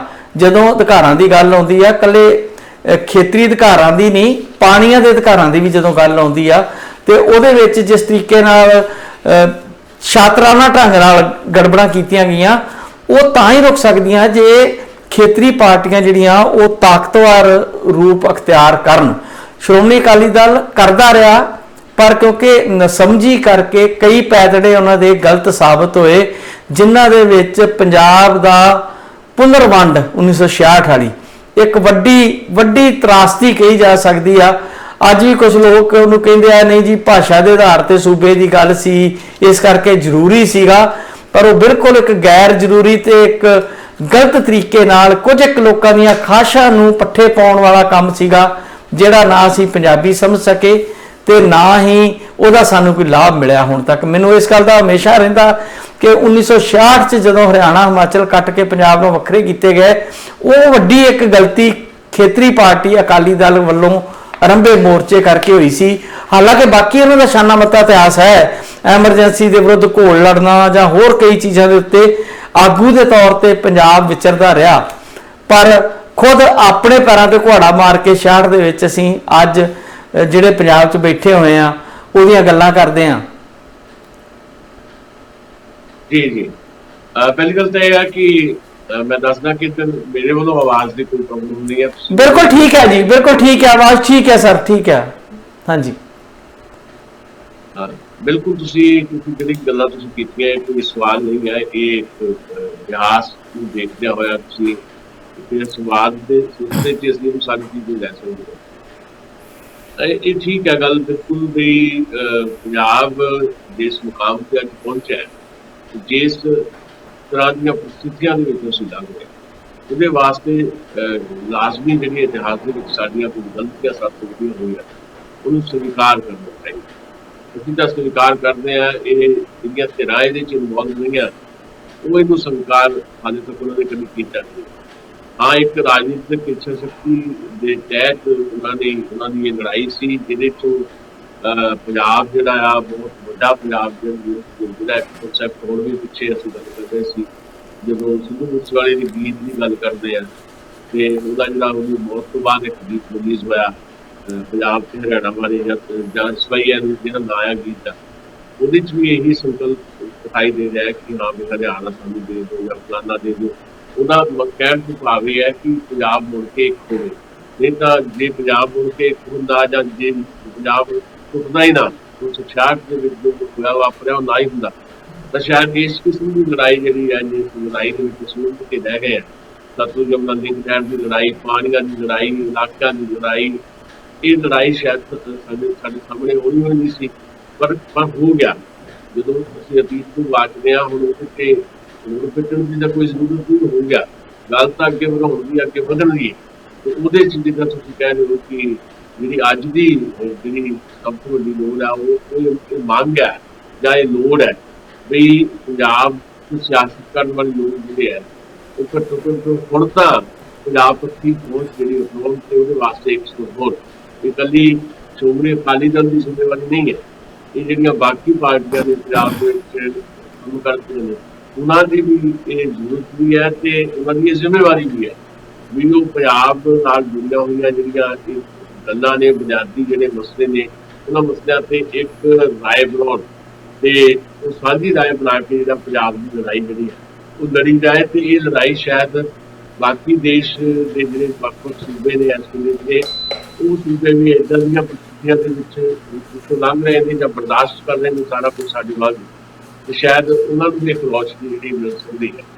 ਤੇ ਸ਼੍ਰੋਮਣੀ ਅਕਾਲੀ ਦਲ ਵਾਸਤੇ ਅੱਜ ਮੌਕਾ, ਕਿਉਂਕਿ ਦਾਅਵਾ ਸਭ ਤੋਂ ਵੱਡਾ ਸ਼੍ਰੋਮਣੀ ਅਕਾਲੀ ਦਲ ਦਾ ਹੈ ਤੇ ਪਰੰਪਰਾ ਵੀ ਤੇ ਇਤਿਹਾਸ ਵੀ ਕੁਝ ਇਸ ਕਿਸਮ ਦਾ ਰਿਹਾ, ਮੋਰਚਾ ਦਾ ਇਤਿਹਾਸ ਰਿਹਾ। ਸ਼੍ਰੋਮਣੀ ਅਕਾਲੀ ਦਲ ਇਸ ਮੌਕੇ ਨੂੰ ਸੰਭਾਲੇ ਤੇ ਪੈਰਾਂ ਸਿਰ ਹੋਣ ਦੀ ਜਿਹੜੀ ਉਹਦੀ ਇੱਕ ਕੋਸ਼ਿਸ਼ ਆ, ਉਹ ਵੀ ਇਹਦੇ ਨਾਲ ਜਿਹੜੀ ਆ ਉਹ ਕਿਸੇ ਦੇ ਰੂਪ ਦੇ ਵਿੱਚ ਪੂਰੀ ਹੋ ਸਕਦੀ ਹੈ। ਪਰ ਇਸ ਜ਼ਰੂਰਤ ਨੂੰ ਸਮਝਦਿਆਂ ਹੋਇਆ ਸਿਆਣੀ ਤੇ ਸਹੀ ਪਹੁੰਚ ਅਪਣਾ ਕੇ ਹੀ ਅੱਗੇ ਵਧਿਆ ਜਾਵੇ। ਵੈਸੇ ਕਿਸਾਨ ਸਾਹਿਬ, ਪੰਜਾਬ ਦੇ ਵਿੱਚ ਇਸ ਵੇਲੇ ਤਿੱਖੀ ਬਹਿਸ ਚੱਲ ਰਹੀ ਆ, ਬਹੁਤ ਸਾਰੇ ਮਸਲੇ ਨਵੇਂ ਸਿਰੇ ਤੋਂ ਉਭਾਰੇ ਜਾ ਰਹੇ ਆ। ਜਿੱਥੇ ਸ਼੍ਰੋਮਣੀ ਅਕਾਲੀ ਦਲ ਅੱਜ ਅਨੰਦਪੁਰ ਦੇ ਮਤੇ ਦੀ ਗੱਲ ਕਰ ਰਿਹਾ, ਦੂਜੇ ਪਾਸੇ ਜਿਹੜੀਆਂ ਗਰਮ ਖਿਆਲੀ ਧਿਰਾਂ ਨੇ ਉਹਨਾਂ ਦਾ ਇੱਕ ਸੈਕਸ਼ਨ ਉਹ ਹੋਰ ਅੱਗੇ ਵਧ ਰਿਹਾ। ਉਹ ਕਹਿ ਰਹੇ ਆ ਕਿ ਸਿੱਖ ਜਿਹੜੇ ਆ ਉਹ ਤੇ ਹੈ ਹੀ ਗੁਲਾਮ, ਉਹਨੂੰ ਪ੍ਰੂਵ ਕਰ ਰਿਹਾ। ਅਜਮੇਰ ਸਿੰਘ ਦੀਆਂ ਹੋਰ ਕੁਝ ਲੋਕ ਆ, ਉਹ ਬਾਰ-ਬਾਰ ਇਸ ਚੀਜ਼ ਦੇ ਉੱਤੇ ਆਪਣੇ ਵਿਖਿਆਨ ਦੇ ਰਹੇ ਆ। ਦੂਜੇ ਪਾਸੇ ਜਿਹੜੀਆਂ ਧਿਰਾਂ ਨੇ 84 ਦਾ ਯੁੱਧ ਕਹਿ ਲਓ ਜਾਂ ਇੱਕ ਮੂਵਮੈਂਟ ਕਹਿ ਲਓ ਲੜੀ, ਉਹਦੇ 'ਚ ਉਹਨਾਂ ਨੇ ਬਹੁਤ ਕੁਝ ਗਵਾਇਆ। ਉਹਨਾਂ 'ਚ ਕੁਝ ਲੋਕ ਜਿਨ੍ਹਾਂ ਦਾ, ਜਿਸ ਤਰ੍ਹਾਂ ਕੁੱਕੀ ਗਿੱਲ ਹੋਰੀ ਨੇ, ਉਹਨਾਂ ਦੇ ਜਿਹੜੇ ਬਿਆਨ ਆ ਰਹੇ ਨੇ ਉਹ ਕੁਝ ਅਲੱਗ ਤਰ੍ਹਾਂ ਦੀ ਸੋਚ, ਕੁਝ ਹੋਰ ਮਤਲਬ ਇੱਕ ਪ੍ਰੋੜ ਵਿਅਕਤੀ ਵਰਗੇ ਉਸ ਚੀਜ਼ ਨੂੰ ਹੰਢਾ ਕੇ ਕੀਤੇ ਹੋਏ ਨੇ। ਹੁਣ ਇੱਕ ਫਸਵੀਂ ਟੱਕਰ ਨਵੀਂ ਬਣਦੀ ਨਜ਼ਰ ਆ ਰਹੀ ਆ, ਜਿਹਦੇ ਵਿੱਚ ਕੁਝ ਇੱਕ ਧਿਰਾਂ ਜਿਹੜਾ ਅੰਮ੍ਰਿਤਪਾਲ ਵਾਲਾ ਫਿਨੋਮਨਾ ਆ ਉਹਨੂੰ ਅੱਗੇ ਵਧਾ ਰਹੀਆਂ ਨੇ। ਉਹਦੇ ਵਿੱਚ ਸਾਡੇ ਕੁਝ ਪੱਤਰਕਾਰ ਵੀਰ ਵੀ ਨੇ, ਜੇ ਮੈਂ ਨਾਂ ਲੈ ਕੇ ਵੀ ਕਹਾਂ ਤਾਂ ਸਰਦਾਰ ਕਰਮਜੀਤ ਸਿੰਘ ਔਰ ਚ ਮੋਹਰੀ ਰੂਪ ਚ ਨੇ, ਸਰਦਾਰ ਸੁਖਦੇਵ ਸਿੰਘ ਨੇ, ਕੁਝ ਹੋਰ ਲੋਕ ਨੇ। ਇਸੇ ਤਰ੍ਹਾਂ ਹੀ ਕੁਝ ਚੈਨਲ ਵੀ ਨੇ ਜਿਹੜੇ ਇਹਨਾਂ ਚੀਜ਼ਾਂ ਨੂੰ ਬੜਾ ਵਧਾ ਘਟਾ ਕੇ ਪੇਸ਼ ਕਰਦੇ ਆ। ਤੇ ਦੂਜੇ ਪਾਸੇ ਜਿਹੜੇ ਸਾਬਕਾ ਖਾੜਕੂ ਲਹਿਰ ਦੇ ਜਿਹੜੇ ਲੋਕ ਸੀ, ਜਿਨ੍ਹਾਂ ਦਾ ਬੜਾ ਮਹੱਤਵਪੂਰਨ ਰੋਲ ਸੀ, ਮੈਂ ਜਿਹਦਾ ਨਾਂ ਲਿਆ ਕੁੱਕੀ ਗਿੱਲ ਉਹਨਾਂ ਦਾ ਹੀ ਨਾਂ ਲੈ ਰਿਹਾ, ਤੇ ਉਹ ਲੋਕ ਜਿਹੜੇ ਆ ਉਹ ਮਹਿਸੂਸ ਕਰਦੇ ਆ ਕਿ ਇਹ ਦੌਰ ਫੇਰ ਜਿਹੜਾ ਵਾ ਸਾਨੂੰ ਗਲਤ ਪਾਸੇ ਨੂੰ ਲੈ ਕੇ ਜਾਏਗਾ। ਜਿਸ ਤਰ੍ਹਾਂ ਬਿਲਕੁਲ ਨਕਸਲਾਈਟ ਮੂਵਮੈਂਟ ਵੇਲੇ ਵੀ ਕੁਝ ਲੋਕ ਬੜੇ ਸਰਗਰਮ ਰਹੇ, ਜਿੱਦਾਂ ਅਮਰਜੀਤ ਚੰਦਨ ਦਾ ਮੈਂ ਨਾਂ ਲੈ ਲੈਣਾ, ਉਹ ਹੁਣ ਇਸ ਉਮਰ ਦੇ ਜਦੋਂ ਪਹੁੰਚੇ ਪੜਾਅ ਤੇ ਉਹ ਕਹਿੰਦੇ ਮੈਂ ਉਹ ਸਾਲ ਆਪਣੇ ਜਿਹੜੇ ਆ ਉਹ ਵਿਅਰਥ ਕੀਤੇ ਗੌਰਨਾ ਸਮਝਦਾ ਆ ਜਿਹੜੇ ਮੈਂ ਇਸ ਮੂਵਮੈਂਟ ਦੇ ਲੇਖੇ ਲਾਏ। ਇੰਨਾ ਜ਼ਿਆਦਾ ਯੂ ਟਰਨ ਕਿਵੇਂ ਹੋ ਜਾਂਦਾ?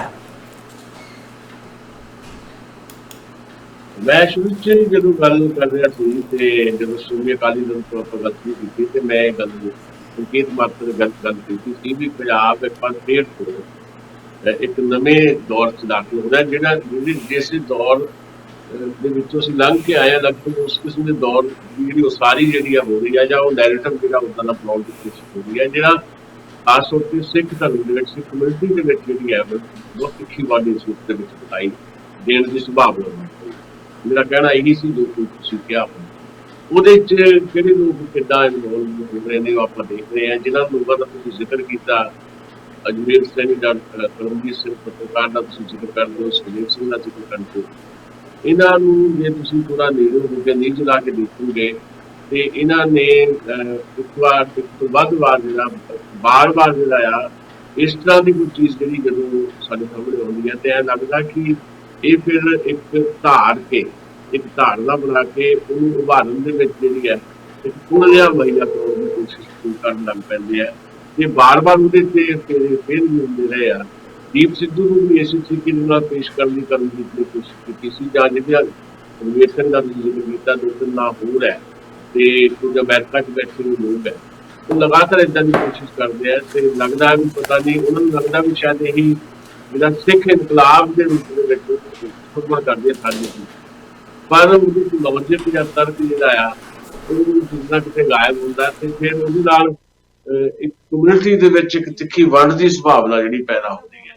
ਤੇ ਅੰਮ੍ਰਿਤਪਾਲ ਦੀ ਜਿਹੜੀ ਭਾਸ਼ਾ ਆ, ਜਿਵੇਂ ਉਹ ਬੋਲਦਾ ਆ, ਕਿਉਂਕਿ ਅਸੀਂ ਅਕਸਰ ਇਹ ਗੱਲ ਕਹੀ ਹੈ, ਚਾਹੇ ਅਸੀਂ ਪੰਜਾਬੀ ਹਾਂ ਜਾਂ ਭਾਰਤੀ ਹਾਂ, ਸਾਨੂੰ ਹਨਾ ਅਸੀਂ ਜ਼ਿਆਦਾ ਬਹੁਤਾ ਚਿੰਤਨ ਵੱਲ ਨਹੀਂ ਵੱਧਦੇ, ਅਸੀਂ ਬਹੁਤਾ ਗੱਲਾਂ ਸੁਣਦੇ ਹਾਂ ਤੇ ਕੰਨ ਰਸ ਦੇ ਅਸੀਂ ਆਦੀ ਹਾਂ।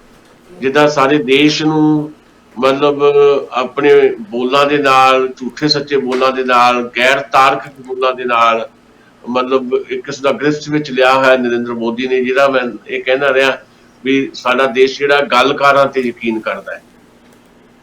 ਇਸੇ ਤਰ੍ਹਾਂ ਪੰਜਾਬ ਦੇ ਵਿੱਚ ਅੱਜ ਅੰਮ੍ਰਿਤਪਾਲ ਜੋ ਕੁਝ ਬੋਲ ਰਿਹਾ ਹੈ ਉਹ ਕੁਝ ਲੋਕਾਂ ਦੇ ਕੰਨਾਂ ਨੂੰ ਬੜਾ ਚੰਗਾ ਲੱਗਦਾ, ਸੋ ਅਸੀਂ ਕੰਨ ਰਸ ਦੇ ਆਦੀ ਹੋਣ ਕਰਕੇ ਅਸੀਂ ਤਰਕ ਵੱਲ ਨਹੀਂ ਜਾਂਦੇ, ਕੋਈ ਲੌਜਿਕ ਵੱਲ ਨਹੀਂ ਜਾਂਦੇ। ਕੁਝ ਗੱਲਾਂ ਅੰਮ੍ਰਿਤਪਾਲ ਨੇ ਇੱਦਾਂ ਦੀਆਂ ਕਹੀਆਂ ਜਿਹੜੀਆਂ ਜੇ ਉਹਦੇ ਤੇ ਜਿਹੜੇ ਉਹਨਾਂ ਦੇ ਸ਼ਰਧਾਲੂ ਬਣਦੇ ਜਾ ਰਹੇ ਉਹ ਫੁੱਲ ਚੜਾਉਣ ਲੱਗ ਪੈਣ ਤਾਂ ਪੰਜਾਬ ਦੇ ਵਿੱਚ ਫੇਰ ਬਹੁਤ ਬੁਰੀ ਸਥਿਤੀ ਬਣ ਸਕਦੀ ਹੈ। ਤੇ ਇਸ ਕਰਕੇ ਮੈਂ ਸਮਝਦਾ ਕਿ ਪ੍ਰਸਥਿਤੀਆਂ ਜਿਹੜੀਆਂ ਆ ਉਹਨਾਂ ਨੂੰ ਵਿਗਿਆਨਕ ਤਰੀਕੇ ਨਾਲ ਸਮਝਣ ਦੀ ਜ਼ਰੂਰਤ ਹੈ। ਜਿੱਥੇ ਤੱਕ ਤੁਸੀਂ ਕੁਝ ਲੋਕਾਂ ਦਾ ਜ਼ਿਕਰ ਕਰਕੇ ਕਿਹਾ ਵੀ ਤੁਸੀਂ ਆਪਣੀ ਜਵਾਨੀ ਲੇਖੇ ਲਾ ਦਿੰਦੇ ਹੋ ਕਿਸੇ ਮੂਵਮੈਂਟ ਦੇ, ਤੇ ਫਿਰ ਜਿੱਦਾਂ ਉਮਰ ਵੱਧਦੀ ਹੈ ਜਾਂ ਫਿਰ ਤੁਸੀਂ 40-50 ਸਾਲਾਂ ਬਾਅਦ ਜੋ ਪਹਿਲਾਂ ਕੀਤਾ ਹੁੰਦਾ ਹੈ ਉਹਨੂੰ ਆਪ ਹੀ ਰੱਦ ਕਰ ਦਿਓ। ਇਹ ਇੱਕ ਅਮਲ ਹੈ, ਇਹਦੇ 'ਚ ਤੁਸੀਂ ਚਾਹੇ ਕੁੱਕੀ ਗੱਲ ਨੂੰ ਲੈ ਲਓ ਤੇ ਚਾਹੇ ਅਮਰਜੀਤ ਚੰਦਨ ਨੂੰ ਲੈ ਲਓ, ਇੱਕ ਜ਼ਿੰਦਗੀ ਦੇ ਵਿੱਚ ਜਿੱਦਾਂ ਜਿੱਦਾਂ ਤੁਹਾਡੇ ਸਾਹਮਣੇ ਚੀਜ਼ਾਂ ਆਉਂਦੀਆਂ ਜਾਂਦੀਆਂ ਉਹਨਾਂ ਨਾਲ ਸਿੱਝਣ ਦੀ ਵਿਧੀ ਜਿਹੜੀ ਤੁਸੀਂ ਅੱਜ ਅਪਣਾਉਂਦੇ ਹੋ, 10 ਸਾਲ ਬਾਅਦ ਤੁਸੀਂ ਉਹੀ ਤਰ੍ਹਾਂ ਦੀ ਪ੍ਰਸਥਿਤੀ ਆ ਜਾਵੇ ਤਾਂ ਉਹ ਜਿਹੜੀ 10 ਸਾਲ ਪਹਿਲਾਂ ਤੁਸੀਂ ਜਿਹੜੀ ਵਿਧੀ ਅਪਣਾਈ ਉਹ ਨਹੀਂ ਅਪਣਾਓਗੇ। ਚੀਜ਼ਾਂ ਬਦਲ ਜਾਂਦੀਆਂ, ਸੋਚ ਬਦਲਦੀ ਹੈ, ਖੜੋਤ ਜਿਹੜੀ ਹੈ, ਖੜੇ ਪਾਣੀ ਮੁਸ਼ਕ ਮਾਰਨ ਲੱਗ ਪੈਂਦੇ ਆ। ਤੁਸੀਂ ਆਪਣੇ ਐਕਸਪੀਰੀਅੰਸ ਤੋਂ ਸਿੱਖਦੇ ਹੋ। ਜਿਹੜੀ ਨਕਸਲੀ ਮੂਵਮੈਂਟ ਦਾ ਤੁਸੀਂ ਜ਼ਿਕਰ ਕੀਤਾ, ਉਸ ਮੂਵਮੈਂਟ ਬਾਰੇ ਜੇ ਅਮਰਜੀਤ ਚੰਦਨ ਜਾਂ ਕੋਈ ਵੀ ਹੋਰ ਇਹ ਸੋਚਦਾ ਵੀ ਅਸੀਂ ਆਪਣੇ ਜਿਹੜੇ ਇੰਨੇ ਵਰੇ ਆ ਉਹ ਸ਼ਾਇਦ ਅਸੀਂ ਖਰਾਬ ਕੀਤੇ ਆ, ਮੈਂ ਇਹਦੇ ਨਾਲ ਤਾਂ ਸਹਿਮਤ ਨਹੀਂ ਹੁੰਦਾ ਵੀ ਉਹਨਾਂ ਨੇ ਖਰਾਬ ਕੀਤੇ, ਪਰ ਉਹਦੇ ਤੋਂ ਸਿੱਖਿਆ ਬਹੁਤ ਕੁਝ ਉਹਨਾਂ ਨੇ ਗਿਆਨ ਜਿਹੜਾ ਉਹਦੇ ਤੋਂ ਹਾਸਲ ਕੀਤਾ। ਕਿਉਂਕਿ ਗੱਲ ਨੇ ਜੇ ਇੱਕ ਕੁਝ ਕਹਿ ਲਓ ਵੀ ਇੱਕ ਜਦੋਜਹਿਦ 'ਚ ਸ਼ਾਮਲ ਰਿਹਾ, ਅੱਜ ਉਹ ਹੋਰ ਤਰ੍ਹਾਂ ਸੋਚਦਾ, ਕਿਉਂਕਿ ਪੰਜਾਬ ਦਾ ਨੁਕਸਾਨ ਬੜਾ ਹੋਇਆ। ਉਹ ਸ਼ਾਇਦ ਬੰਦਾ ਜਦੋਂ ਰੀਥਿੰਕ ਕਰਦਾ ਸਾਰੀਆਂ ਚੀਜ਼ਾਂ ਨੂੰ ਤੁਹਾਨੂੰ ਲੱਗਦਾ, ਮੈਂ ਵੀ ਤੁਸੀਂ ਵੀ ਵੈਸੇ ਅੱਜ ਤੋਂ 30 ਸਾਲ ਪਹਿਲਾਂ ਜੋ ਸੋਚਦੇ ਸੀ ਉਹ ਅੱਜ ਨਹੀਂ ਸੋਚਦੇ। ਇਹ ਇੱਕ ਕਹਿ ਲਓ ਵੀ ਦਰਿਆ ਦੇ ਪਾਣੀ ਵਾਂਗ ਹੈ, ਪਾਣੀ ਵਗਦਾ ਹੀ ਠੀਕ ਹੁੰਦਾ। ਤੁਸੀਂ ਇੱਕ ਥਾਂ ਤੇ ਅੱਜ ਤੋਂ 10 ਸਾਲ ਪਹਿਲਾਂ ਜਿੱਥੇ ਖੜੇ ਉੱਥੇ ਖੜੇ ਰਹੋਗੇ ਤਾਂ ਫਿਰ ਤਾਂ ਗੱਲ ਹੀ ਨਾ ਬਣਦੀ। ਚੀਜ਼ਾਂ ਨੂੰ ਤੁਸੀਂ ਆਰ ਪਾਰ ਦੇਖਣ ਦੀ ਇੱਕ ਜੇ ਵਿਗਿਆਨਕ ਨਜ਼ਰੀਏ ਦੇ ਨਾਲ ਉਹਦੇ ਮੁਤਾਬਕ ਦੇਖੋਗੇ ਤੇ ਲਾਜ਼ਮੀ ਤੌਰ ਤੇ ਚੀਜ਼ਾਂ ਬਦਲਦੀਆਂ ਹੋਈਆਂ ਦਿਖਾਈ ਦੇਣਗੀਆਂ, ਬਦਲਦੇ ਹੋਏ ਨਿਰਣੇ ਵੀ ਤੁਹਾਡੇ ਕੋਲ। ਬਿਲਕੁਲ ਸਾਹਿਬ, ਇੱਥੇ ਬਹੁਤ ਚਰਚਾ ਕੀਤੀ ਜਾ ਸਕਦੀ ਆ। ਇਹ ਜਿਹੜਾ ਇਸ਼ੂ ਆ ਬਹੁਤ ਵੱਡਾ ਇਸ਼ੂ ਆ। ਵੈਸੇ ਆਮ ਸਧਾਰਨ ਬੰਦੇ ਦੇ ਵਿਚਾਰ ਬਦਲਨੇ ਬੜੀ ਠੀਕ ਗੱਲ ਆ, ਪਰ ਜਿਹੜਾ ਬੰਦਾ ਲੀਡ ਕਰ ਰਿਹਾ ਹੋਵੇ ਕਿਸੇ ਮੂਵਮੈਂਟ ਨੂੰ ਤੇ ਵੱਡੇ ਆਗੂਆਂ 'ਚ ਹੋਵੇ ਤੇ ਉਹ ਬੰਦਾ ਫਿਰ ਉਸ ਸਮੇਂ ਦੀ ਜਿਹੜੀ ਆਪਣੀ ਲਾਈਨ ਹੈ ਉਹ ਤੋਂ ਬਿਲਕੁਲ ਯੂ ਟਰਨ ਲੈ ਲਵੇ ਤੇ ਜਾਂ ਤਾਂ ਫਿਰ ਕੋਈ ਉਹਦਾ ਅਲਟਰਨੇਟਿਵ ਵੀ ਦੇਵੇ, ਜਾਂ ਫਿਰ ਬਿਲਕੁਲ ਪੈਸਿਵ ਹੋ ਕੇ ਬੈਠ ਕੇ ਕਹਿਣਾ ਕਿ ਮੈਂ ਬਿਲਕੁਲ ਉਹ ਸਮਾਂ ਵਿਅਰਥ ਕੀਤਾ। ਮੇਰੀ ਸਮਝ ਤੋਂ ਅਜੇ ਤੱਕ ਬਾਹਰ ਹੈ। ਜਿੰਨਾ ਮਰਜ਼ੀ ਬੰਦਾ ਇੰਟੈਲੈਕਚੁਅਲ ਹੋਵੇ, ਜਿੰਨਾ ਮਰਜ਼ੀ ਸਿਆਣਾ ਹੋਵੇ, ਜੇ ਉਸ ਬੰਦੇ ਨੇ ਕੁਝ ਲੋਕਾਂ ਨੂੰ ਆਪਣੇ ਇਨਫਲੂਐਂਸ ਨਾਲ ਉਸ ਲਾਈਨ ਤੇ ਉੱਤੇ ਲਿਆਂਦਾ ਵਾ ਤੇ ਆਪ ਉਹ ਲਾਈਨ ਛੱਡ ਕੇ ਤੇ ਮੁੜ ਕੇ ਪੈਸਿਵ ਹੋ ਕੇ ਬੈਠ ਜਾਂ ਤੇ ਫਿਰ ਅਲਟਰਨੇਟਿਵ ਰਾਜਨੀਤੀ ਦੇਵੇ ਕੋਈ, ਠੀਕ ਹੈ ਨਾ। ਜਿੱਦਾਂ ਭਾਜੀ ਗੁਰਸ਼ਰਨ ਸਾਰੀ ਉਮਰ ਉਸ ਲਾਈਨ ਨਾਲ ਜੁੜੇ ਰਹੇ, ਅਖੀਰਲੇ ਦਮ ਤੱਕ ਉਹ ਖੜੇ ਰਹੇ ਉਸ ਵਿਚਾਰਧਾਰਾ ਤੇ।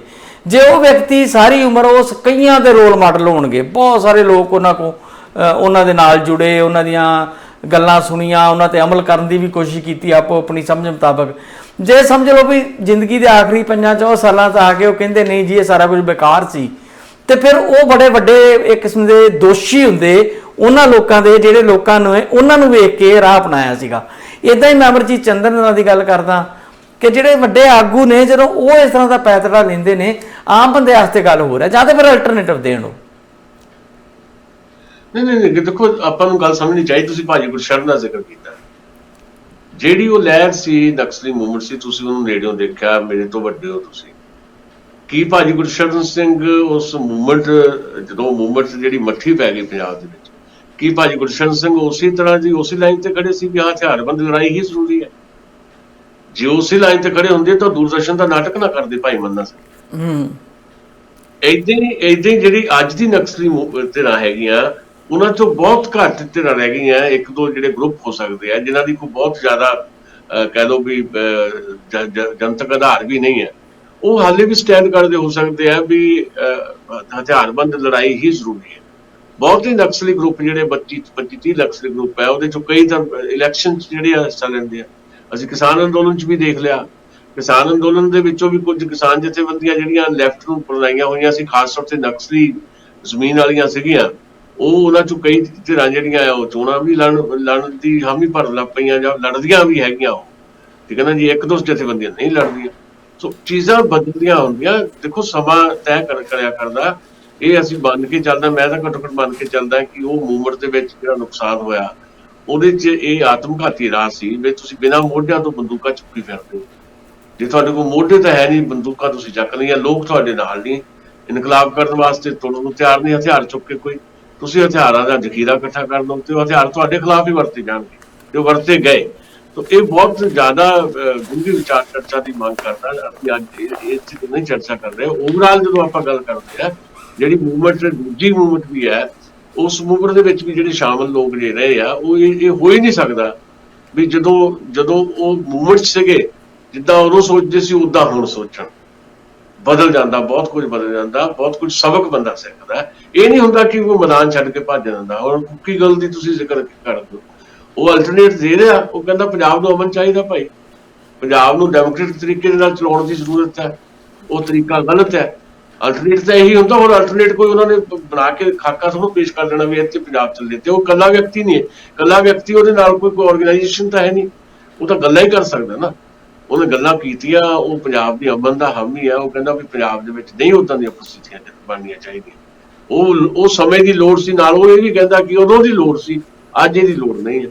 ਸੋ ਹਰ ਬੰਦੇ ਦਾ ਆਪੋ ਆਪਣੀ ਵਿਚਾਰ ਪ੍ਰਕਿਰਿਆ ਹੈਗੀ ਆ, ਤੁਸੀਂ ਉਹਨੂੰ ਇਸ ਕਰਕੇ ਕਟਹਿਰੇ 'ਚ ਨਹੀਂ ਖੜੇ ਕਰ ਸਕਦੇ ਵੀ ਉਦੋਂ ਇਹ ਆਹ ਕਹਿੰਦਾ ਸੀ, ਅੱਜ ਇਹ ਆਹ ਕਹਿੰਦਾ। ਜੇ ਉਹ ਪੰਜਾਬ ਦੀ ਅਮਨ ਦੀ ਗੱਲ ਕਰਦਾ, ਪੰਜਾਬ ਦੇ ਭਾਈਚਾਰੇ ਦੀ ਗੱਲ ਕਰਦਾ, ਜੇ ਉਹ ਕਹਿੰਦਾ ਵੀ ਪੰਜਾਬ ਦਾ ਨੁਕਸਾਨ ਹੋਰ ਨਾ ਹੋਵੇ, ਤਾਂ ਗਲਤ 'ਚ ਕੀ ਹੈ? ਜੀ ਬਿਲਕੁਲ, ਮੈਂ ਕੁੱਕੀ ਗਿੱਲ ਨੂੰ ਮੈਂ ਕਟਹਿਰੇ 'ਚ ਨਹੀਂ ਖੜਾ ਕਰ ਰਿਹਾ। ਉਹਨਾਂ ਦੇ ਵਿਰੋਧੀ ਅਜਮੇਰ ਸਿੰਘ ਰਾਂ ਦਾ ਇੱਕ ਬਹੁਤ ਵਾਇਰਲ ਹੋ ਰਿਹਾ ਵੀਡੀਓ, ਉਹਦੇ ਵਿੱਚ ਉਹ ਪੂਰੇ ਦਾ ਪੂਰਾ ਅੱਧੇ ਪੌਣੇ ਘੰਟੇ ਦਾ ਕੁੱਕੀ ਗਿੱਲ ਰਾਂ ਦੇ ਉੱਤੇ ਹੀ ਤੰਜ ਕਰਦੇ ਨੇ। ਉਹਨਾਂ ਨੂੰ ਬਹੁਤ ਸਾਰੇ ਇੱਕ ਪਾਸੇ ਤੇ ਉਹਨਾਂ ਦੀ ਵਡਿਆਈ ਕਰਦੇ ਨੇ ਕਿ ਉਹਨਾਂ ਸਮਿਆਂ 'ਚ ਉਹ ਬਹੁਤ ਵਧੀਆ ਦਲੇਰੀ ਭਰੇ ਕਾਰਨਾਮੇ ਕੀਤੇ, ਜੇ ਕੀਤਾ, ਉਹਨਾਂ ਨੂੰ ਛੁਟਿਆ ਨਹੀਂ ਸਕਦੇ, ਪਰ ਨਾਲ ਦੀ ਨਾਲ ਉਹਨਾਂ ਨੂੰ ਬਹੁਤ ਕੁਝ ਤਰ੍ਹਾਂ ਦੇ ਨਵੇਂ ਉਹਨਾਂ ਤੇ ਇਲਜ਼ਾਮ ਲਾ ਰਹੇ ਨੇ ਕਿ ਉਹ ਬੜੇ, ਉਹਨਾਂ ਨੂੰ ਈਗੋ ਬੜੀ ਆ, ਉਹ ਆਪਣੇ ਆਪ ਨੂੰ ਵੱਡੇ ਕਰਦੇ ਸਮਝਦੇ ਆ, ਉਹ ਆਪਣੀ PhD ਨੂੰ ਕਹਿੰਦੇ ਕੁਰਬਾਨੀ ਕਰਤੀ, ਮੈਂ ਛੱਡ ਕੇ ਚਲਾ ਗਿਆ, ਲੋਕਾਂ ਦੇ ਘਰਾਂ ਦੇ ਘਰ ਤਬਾਹ ਹੋ ਗਏ। ਉਹ ਆਪਣੇ ਆਪ ਨੂੰ ਅਮਰਤਪਾਲ ਨੂੰ ਕਹਿੰਦੇ ਆ ਕਿ ਉਹ ਗ੍ਰੈਜੂਏਟ ਵੀ ਨਹੀਂ ਆ ਤੇ ਉਹ ਆਪਣੇ ਆਪ ਨੂੰ ਐਲੀਟ ਕਲਾਸ ਦਾ ਹਿੱਸਾ ਸਮਝਦੇ। ਮਤਲਬ ਬਹੁਤ ਕੁਝ ਉਹਨਾਂ ਦੇ ਉੱਤੇ ਤਨਜ ਕੱਸੇ ਜਾ ਰਿਹਾ। ਜਦੋਂ ਅਸੀਂ ਵਿਚਾਰਧਾਰ ਕਮਲ ਦੀ ਗੱਲ ਕਰਦੇ ਹਾਂ ਤੇ ਜਿਸ ਅਜਮੇਰ ਸਿੰਘ ਦਾ ਜ਼ਿਕਰ ਕਰਦੇ ਹਾਂ, ਉਸ ਅਜਮੇਰ ਸਿੰਘ ਦੀ ਵਿਚਾਰ ਪ੍ਰਕਿਰਿਆ ਕੀ ਹੈ? ਉਹ ਵੀ ਤਾਂ ਨਕਸਲੀ ਮੂਵਮੈਂਟ ਸੀ ਨਾ। ਅਜਮੇਰ ਸਿੰਘ ਵੀ ਤਾਂ ਨਕਸਲੀ ਮੂਵਮੈਂਟ ਸੀ, ਨਾਂ ਬਦਲ ਕੇ ਕੰਮ ਕਰਦਾ ਰਿਹਾ, ਬਹੁਤ ਵੱਡਾ ਲੀਡਰ ਰਿਹਾ। ਉਸ ਤੋਂ ਬਾਅਦ ਜਦੋਂ ਉਹਦੇ ਤੇ ਬਹੁਤ ਸਾਰੇ ਕੇਸ ਸੀ, ਉਹ ਕੇਸ ਕਿੱਦਾਂ ਵਾਪਸ ਹੋਏ? ਉਹਦਾ ਫਾਰਮ ਹਾਊਸ ਇੱਥੇ ਚੰਡੀਗੜ੍ਹ, ਨਿਊ ਚੰਡੀਗੜ੍ਹ 'ਚ ਕਿੱਦਾਂ ਬਣਿਆ? ਉਹ ਬਾਦਲਾਂ ਦੇ ਲਾਗੇ ਕਿੱਦਾਂ ਗਿਆ? ਫਿਰ ਆਮ ਆਦਮੀ ਪਾਰਟੀ ਦੀ ਸਪੋਰਟ ਕੀਤੀ ਉਹਨੇ ਬੜੀ ਜ਼ਬਰਦਸਤ ਤਰੀਕੇ ਦੇ ਨਾਲ। ਹੁਣ ਉਹ ਵਿੱਚ ਦੀਪ ਸਿੱਧੂ ਨੂੰ ਚੇਲਾ ਆਪਣਾ ਬਣਾ ਲਿਆ, ਹੁਣ ਅੰਮ੍ਰਿਤਪਾਲ ਉਹਦਾ ਹੀਰੋ ਆ। ਉਹ ਆਪ ਵੀ ਕਿਤੇ ਸਟੈਂਡ ਕੀਤਾ ਕਦੀ? ਮਤਲਬ ਵਿਚਾਰਧਾਰਕ ਤੌਰ ਦੇ ਉੱਤੇ ਜਿੰਨੀ ਚਤੁਰਾਈ ਜਾਂ ਚਲਾਕੀ ਜਾਂ ਜਿੰਨੀ ਬੇਈਮਾਨੀ ਅਜਮੇਰ ਸਿੰਘ ਨੇ ਕੀਤੀ, ਕਿਸੇ ਨੇ ਵੀ ਨਹੀਂ ਕੀਤੀ। ਉਹਦਾ ਤਾਂ ਹੱਕ ਹੀ ਨਹੀਂ ਸਵਾਲ ਕਰਨ ਦਾ। ਉਹਨੂੰ ਕੁੱਕੀ ਗੱਲ ਤੇ ਜਾਂ ਕਿਸੇ ਤੇ ਸਵਾਲ ਕਰਨ ਦਾ ਉਹ ਹੱਕ ਹੀ ਨਹੀਂ ਰੱਖਦਾ। ਉਹਨੇ ਤਾਂ ਪਿਛਲੇ 30 ਸਾਲਾਂ ਦੇ ਵਿੱਚ 30 ਸਟੈਂਡ ਬਦਲੇ ਆ, ਠੀਕ ਹੈ ਨਾ ਜੀ। ਉਹ ਆਪਣੇ ਆਪ ਨੂੰ ਪੰਜਾਬ ਦੇ ਜਾਂ ਸਿੱਖਾਂ ਦੇ ਜਿਹੜੇ ਬਹੁਤ ਵੱਡੇ ਹਮਦਰਦ ਕਹਿੰਦੇ ਆ, ਸਿੱਖਾਂ ਦਾ ਜਿਸ ਤਰ੍ਹਾਂ ਦਾ ਨੁਕਸਾਨ ਹੈ ਇਸ ਵੇਲੇ ਪੰਜਾਬ ਦਾ ਜਾਂ ਸਿੱਖ ਭਾਈਚਾਰੇ ਦਾ ਹੋਇਆ, ਉਹਦੇ ਉਹ ਜ਼ਿੰਮੇਵਾਰ ਲੋਕ ਹੈ। ਉਹਨਾਂ ਨੂੰ ਤਾਂ ਹੱਕ ਹੀ ਨਹੀਂ ਸਵਾਲ ਕਰਦਾ। ਬਿਲਕੁਲ ਦਸਾਂ ਸਾਹਿਬ, ਜਿਹੜੇ ਇਹ ਕੁਝ ਗਿਣਤੀ ਦੇ ਲੋਕ ਨੇ ਜਿਨ੍ਹਾਂ ਦੇ ਚੋਂ ਕੁਝ ਮੈਂ ਨਾਮ ਵੀ ਲਏ, ਇਹ ਲੋਕ ਹੀ ਸਾਰੇ ਪਵਾੜੇ ਦੀ ਜੜ ਨੇ, ਜਿਹੜੇ ਹਰ ਚੀਜ਼ ਨੂੰ ਗਲਤ ਦਿਸ਼ਾ ਵੱਲ ਨੂੰ ਲੈ ਕੇ ਜਾਂਦੇ ਆ, ਜਿਹਦਾ ਨੁਕਸਾਨ ਹੁੰਦਾ, ਤੇ ਦਿਸ਼ਾ ਸਹੀ ਵੱਲ ਤੇ ਜਿਹੜੇ ਲੀਡਰ ਇਸ ਵੇਲੇ ਕਾਬਜ ਆ ਉਹ ਵੀ ਨਹੀਂ ਲੈ ਕੇ ਜਾਂਦੇ। ਅੱਜ ਮੋਦੀ ਸਾਹਿਬ ਦਾ ਬਿਆਨ ਮੇਰੀ ਨਜ਼ਰ 'ਚ ਆ ਰਿਹਾ ਸੀ, ਉਹ ਕਹਿੰਦੇ, ਅੱਗੇ ਤੇ ਕਹਿੰਦੇ ਸੀ ਇੱਕ ਦੇਸ਼ ਇੱਕ ਇਲੈਕਸ਼ਨ, ਇੱਕ ਦੇਸ਼ ਇੱਕ ਭਾਸ਼ਾ, ਇੱਕ ਦੇਸ਼ ਇੱਕ ਵਿਧਾਨ, ਇੱਕ ਦੇਸ਼ ਇੱਕ ਸੰਵਿਧਾਨ, ਬਹੁਤ ਕੁਝ ਗਿਣਾਉਂਦੇ ਸੀ। ਅੱਜ ਤੇ ਉਹਨਾਂ ਕਹਿਤਾ ਇੱਕ ਦੇਸ਼ ਇੱਕ ਯੂਨੀਫਾਰਮ, ਉੱਤੇ ਵਿਚਾਰ ਕੀਤੀ ਜਾ ਰਹੀ ਆ। ਪਤਾ ਨਹੀਂ ਉਹਨਾਂ ਕਿਹੜੀ ਯੂਨੀਫਾਰਮ ਸਾਨੂੰ ਪਵਾ ਦੇਣੀ ਆ, ਹੁਣ ਇਹ ਵੀ ਨਹੀਂ ਸਮਝ ਲੱਗ ਰਹੀ। ਔਰ ਦੇਖੋ, ਵੈਸੇ ਤਾਂ ਤੁਸੀਂ ਨਾ ਰੂਟੀਨ 'ਚ ਹੀ ਗੱਲ ਕਰੋ ਵੀ ਇੱਕ ਤਰ੍ਹਾਂ ਦੀ ਚੀਜ਼ ਮੈਨੂੰ ਯਾਦ ਆਉਂਦਾ, ਬਹੁਤ ਨਿੱਕਾ ਜਿਹਾ ਸੀਗਾ ਮੈਂ, ਤੇ ਕਿਤੇ ਪੁੱਛ ਲੈਣਾ ਬੀਬੀ ਅੱਜ ਕੀ ਬਣਾਇਆ, ਤੇ ਬੀਬੀ ਨੇ ਕਹਿਣਾ ਮਸਰਾਂ ਦੀ ਦਾਲ, ਤੇ ਮੈਂ ਤੋਤਲੀ ਜੀ ਜਵਾਨ 'ਚ ਕਹਿਣਾ ਵੀ ਬੀਬੀ ਰੋਜ਼ ਹੀ ਮਸਰਾਂ ਦੀ ਦਾਲ, ਰੋਜ਼ ਹੀ ਮਸਰਾਂ ਦੀ ਦਾਲ। ਤੁਸੀਂ ਕਿੱਦਾਂ ਜੀ ਕਿੱਦਾਂ ਸਕਦੇ ਹੋ? ਤੁਸੀਂ ਕਿਵੇਂ ਜੀ ਸਕਦੇ ਹੋ? ਇਸ ਤਰ੍ਹਾਂ ਜੀਆ ਨਹੀਂ ਜਾ ਸਕਦਾ। ਜਿਹਦੀ ਕੁਦਰਤ, ਇਹ ਐਂਟੀ ਨੇਚਰ ਅਪਰੋਚ ਹੈ, ਵੈਸੇ ਐਂਟੀ ਨੇਚਰ ਅਪਰੋਚ ਹੈ। ਕੁਦਰਤ ਨੇ, ਅਸੀਂ ਤਾਂ 7 ਰੰਗਾਂ ਦੀ ਗੱਲ ਕਰਦੇ ਹਾਂ, ਕੁਦਰਤ ਨੇ ਲੱਖਾਂ ਰੰਗ ਸਾਨੂੰ ਦਿੱਤੇ ਹੋਏ ਨਹੀਂ।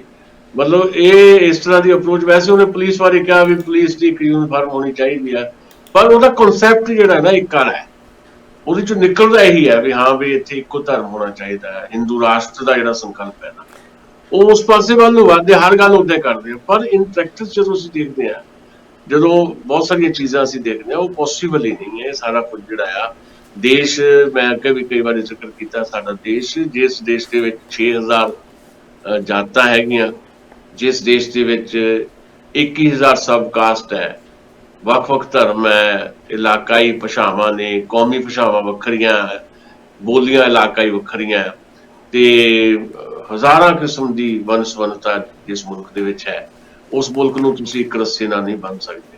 ਇਸ ਮੁਲਕ, ਇਹ ਸਿੱਧੇ ਤੌਰ ਦੇ ਉੱਤੇ ਜਿਹੜਾ ਅਸੀਂ ਸ਼ੁਰੂ 'ਚ ਚਰਚਾ ਆਰੰਭੀ ਸੀਗੀ, ਫੈਡਰਲ ਜਿਹੜਾ ਸਾਡਾ ਸਟਰਕਚਰ ਹੈ, ਉਹਦੇ ਤੇ ਸਿੱਧੇ ਤੌਰ ਤੇ ਹਮਲਾ ਹੈ। ਲੋਕ ਇਹ ਬਰਦਾਸ਼ਤ ਨਹੀਂ ਕਰਨਗੇ।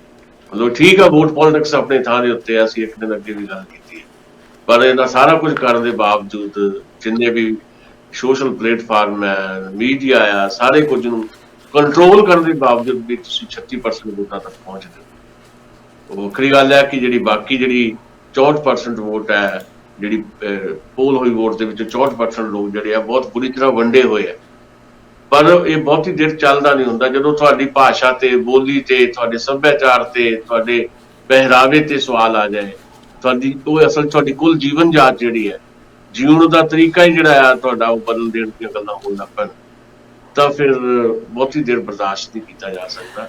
ਲੋਕ ਲਾਜ਼ਮੀ ਇਹਦਾ ਜਵਾਬ ਦਿਆ। ਅੱਛਾ ਦਸਾਂ ਸਾਹਿਬ, ਕਿਸਾਨ ਜਥੇਬੰਦੀ, ਭਾਰਤੀ ਕਿਸਾਨ ਯੂਨੀਅਨ ਉਗਰਾਹਾਂ ਵਾਲਾ ਜਿਹੜਾ ਸਭ ਤੋਂ ਵੱਡੀ ਤਾਕਤਵਰ ਜਥੇਬੰਦੀ ਆ, ਉਹਨਾਂ ਦਾ ਇੱਕ ਸੰਘਰਸ਼ ਚੱਲ ਰਿਹਾ ਸੀਗਾ ਸੰਗਰੂਰ 'ਚ। ਅੱਜ ਕਹਿੰਦੇ ਆ ਉਹ ਸਮਝੌਤਾ ਕੁਝ ਹੋ ਗਿਆ ਪੰਜਾਬ ਸਰਕਾਰ ਨਾਲ ਲਿਖਤੀ ਰੂਪ ਵਿੱਚ। ਕੱਲ ਕੋਈ ਐਲਾਨ ਇਕੱਠਾ ਹੋਏਗਾ, ਪੰਚਾਇਤ ਮੰਤਰੀ, ਐਗਰੀਕਲਚਰ ਮਿਨਿਸਟਰ ਕੁਲਦੀਪ ਸਿੰਘ ਧਾਲੀਵਾਲ ਉੱਥੇ ਸਰਕਟ ਹਾਊਸ 'ਚ ਮੀਟਿੰਗ ਕਰਦੇ ਆ ਉਹਨਾਂ ਨਾਲ, ਤੇ ਕੋਈ ਸ਼ਰਤਾਂ ਜਿਹੜੀਆਂ ਉਹ ਤੈਅ ਹੋ ਜਾਂਦੀਆਂ ਨੇ, ਤੇ ਕੱਲ ਨੂੰ ਕੋਈ ਜੁਆਇੰਟ ਉਹਨਾਂ ਦੀ ਆਉਣੀ ਆ। ਕੀ ਤੁਹਾਨੂੰ ਲੱਗਦਾ ਹੈ ਕਿ ਇਹ ਸੰਘਰਸ਼ ਹੁਣ ਖਤਮ ਹੋ ਜਾਏਗਾ, ਉੱਠ ਜਾਣਗੇ ਉੱਥੋਂ, ਤੇ ਕਿਸ ਤਰ੍ਹਾਂ ਪੰਜਾਬ ਜਿਹੜੀ ਸਰਕਾਰ ਆ ਉਹਦੇ ਨਾਲ ਅੱਗੇ ਤੋਂ ਜਿਹੜਾ ਇਹ ਝਗੜੇ ਵਾਲਾ ਮਾਹੌਲ ਆ ਇਹ ਖਤਮ ਹੋਏਗਾ, ਜਾਂ ਅਜੇ ਵੱਖ-ਵੱਖ ਮੰਗਾਂ ਦੇ ਉੱਤੇ ਹੁਣ ਕੋਈ ਦੂਜੇ ਜਥੇਬੰਦੀ ਉੱਠ ਕੇ ਦੂਜੇ ਪਾਸਿਓਂ ਰਾਹ ਰੋਕਣਾ ਸ਼ੁਰੂ ਕਰ ਦੇਗੀ? ਨਹੀਂ, ਦੇਖੋ, ਜਿਹੜੀਆਂ ਮੰਗਾਂ ਤਾਂ ਇਹ ਪਹਿਲਾਂ ਵੀ ਮੰਨੀਆਂ ਹੋਈਆਂ ਸੀ। ਮੁੱਖ ਮੰਤਰੀ ਭਗਵੰਤ ਮਾਨ ਇੱਕ ਦਿਨ ਕਹਿ ਗਏ, ਮੰਨ ਤਾਂ ਲਈਆਂ, ਕਹਿੰਦੇ ਇਹਨਾਂ ਦੀਆਂ ਮੰਗਾਂ ਇਹ ਕੱਲ੍ਹ ਹੀ ਬੈਠੇ ਆ, ਜੇ ਬੈਠਣਾ ਨਾਲ ਬੈਠੇ ਰਹਿਣ, ਮੰਗਾਂ ਤਾਂ ਹੀ ਮੰਨ ਲਈਆਂ। ਪਰ ਸਵਾਲ ਇਹ ਹੁੰਦਾ ਵੀ ਜੇ ਤੁਸੀਂ ਮੰਗਾਂ ਮੰਨੀਆਂ, ਪਹਿਲਾਂ ਮੀਟਿੰਗਾਂ ਹੋਈਆਂ, ਤੇ ਫਿਰ ਉਹਨੂੰ ਅਪਲਾਈ ਕਿਉਂ ਕੀਤਾ? ਇਹ ਵੀ ਤੇ ਫਿਰ ਗੈਰ ਸੰਜੀਦਾ ਜਿਹਾ ਕਿਸਮ ਦਾ, ਗੈਰ ਸੰਜੀਦਾ ਤੌਰ ਤੇ ਕਹਿਣਾ ਕਿ ਮੁੱਖ ਮੰਤਰੀ ਕਹਿੰਦਾ ਵੀ ਕਾਹਦੇ ਲਈ ਬੈਠੇ ਰਹਿਣ, ਇਹ ਤਾਂ ਕੋਈ ਗੱਲ ਨਾ ਹੋਈ। ਫਿਰ ਉਹ ਹੈ ਨਾ ਵੀ ਜੇ ਬੈਠੇ ਰਹਿਣ, ਤੇ ਫਿਰ ਅੱਜ ਕੁਲਦੀਪ ਧਾਲੀਵਾਲ ਉਹਨਾਂ ਨੇ ਮੀਟਿੰਗ ਤੋਂ ਕੀਤੀ ਵੀ ਬੈਠੇ ਰਹਿਣ ਦਿੰਦੇ। ਅੱਜ ਮੀਟਿੰਗ ਹੋਈ ਆ, ਕੱਲ ਹੋਈ ਆ, ਮਤਲਬ ਅੱਜ ਤਾਂ ਜਿਹੜਾ ਧਰਨਾ ਚੁੱਕ ਦੇਣਾ ਉਹਨਾਂ ਨੇ। ਹਾਂਜੀ, ਪਟਿਆਲਾ ਸਰਕਲ ਹਾਊਸ ਦੇ ਵਿੱਚ ਜਿਹੜੇ 5 ਲੀਡਰ ਸੀ, ਜੋਗਿੰਦਰ ਉਗਰਾਹਾਂ ਸਮੇਤ, ਝੰਡਾ ਸਿੰਘ ਜੇਠੂਕੇ ਵਗੈਰਾ, ਉਹਨਾਂ ਨਾਲ ਲੰਮੀ ਮੀਟਿੰਗ ਹੋਈ ਆ। ਉਸ ਮੀਟਿੰਗ ਦੇ ਵਿੱਚ ਤਰਤੀਬਵਾਰ ਜਿਹੜੀਆਂ ਕੁਝ ਮੰਗਾਂ ਹੈਗੀਆਂ, ਮੁਆਵਜ਼ੇ ਦੀਆਂ ਮੰਗਾਂ ਨੇ, ਉਜਾੜਾ ਭੱਤਾ ਦੇਣ ਦੀ ਗੱਲ ਜਿਹੜੀ ਹੈਗੀ ਆ, ਜਾਂ 200 ਰੁਪਏ ਪਰ ਕੁਇੰਟਲ ਜਿਹੜੀ ਪਰਾਲੀ ਦਾ ਮਾਮਲਾ ਹੈਗਾ, ਤੇ ਨਾਲੇ ਵੀ ਪਰਾਲੀ ਜਿਹੜੇ ਸਾੜਨ ਵਾਲੇ ਕਿਸਾਨ ਹੈ ਉਹਨਾਂ ਤੇ ਕਿਸੇ ਕਿਸਮ ਦੀ ਕਾਰਵਾਈ ਨਾ ਹੋਵੇ, ਇੱਦਾਂ ਦੀਆਂ ਕੁਝ ਗੱਲਾਂ ਹੈਗੀਆਂ, ਬਕਾਇਆਂ ਦੀਆਂ ਗੱਲਾਂ ਹੈਗੀਆਂ, ਉਹ ਮੰਨ ਲਈ।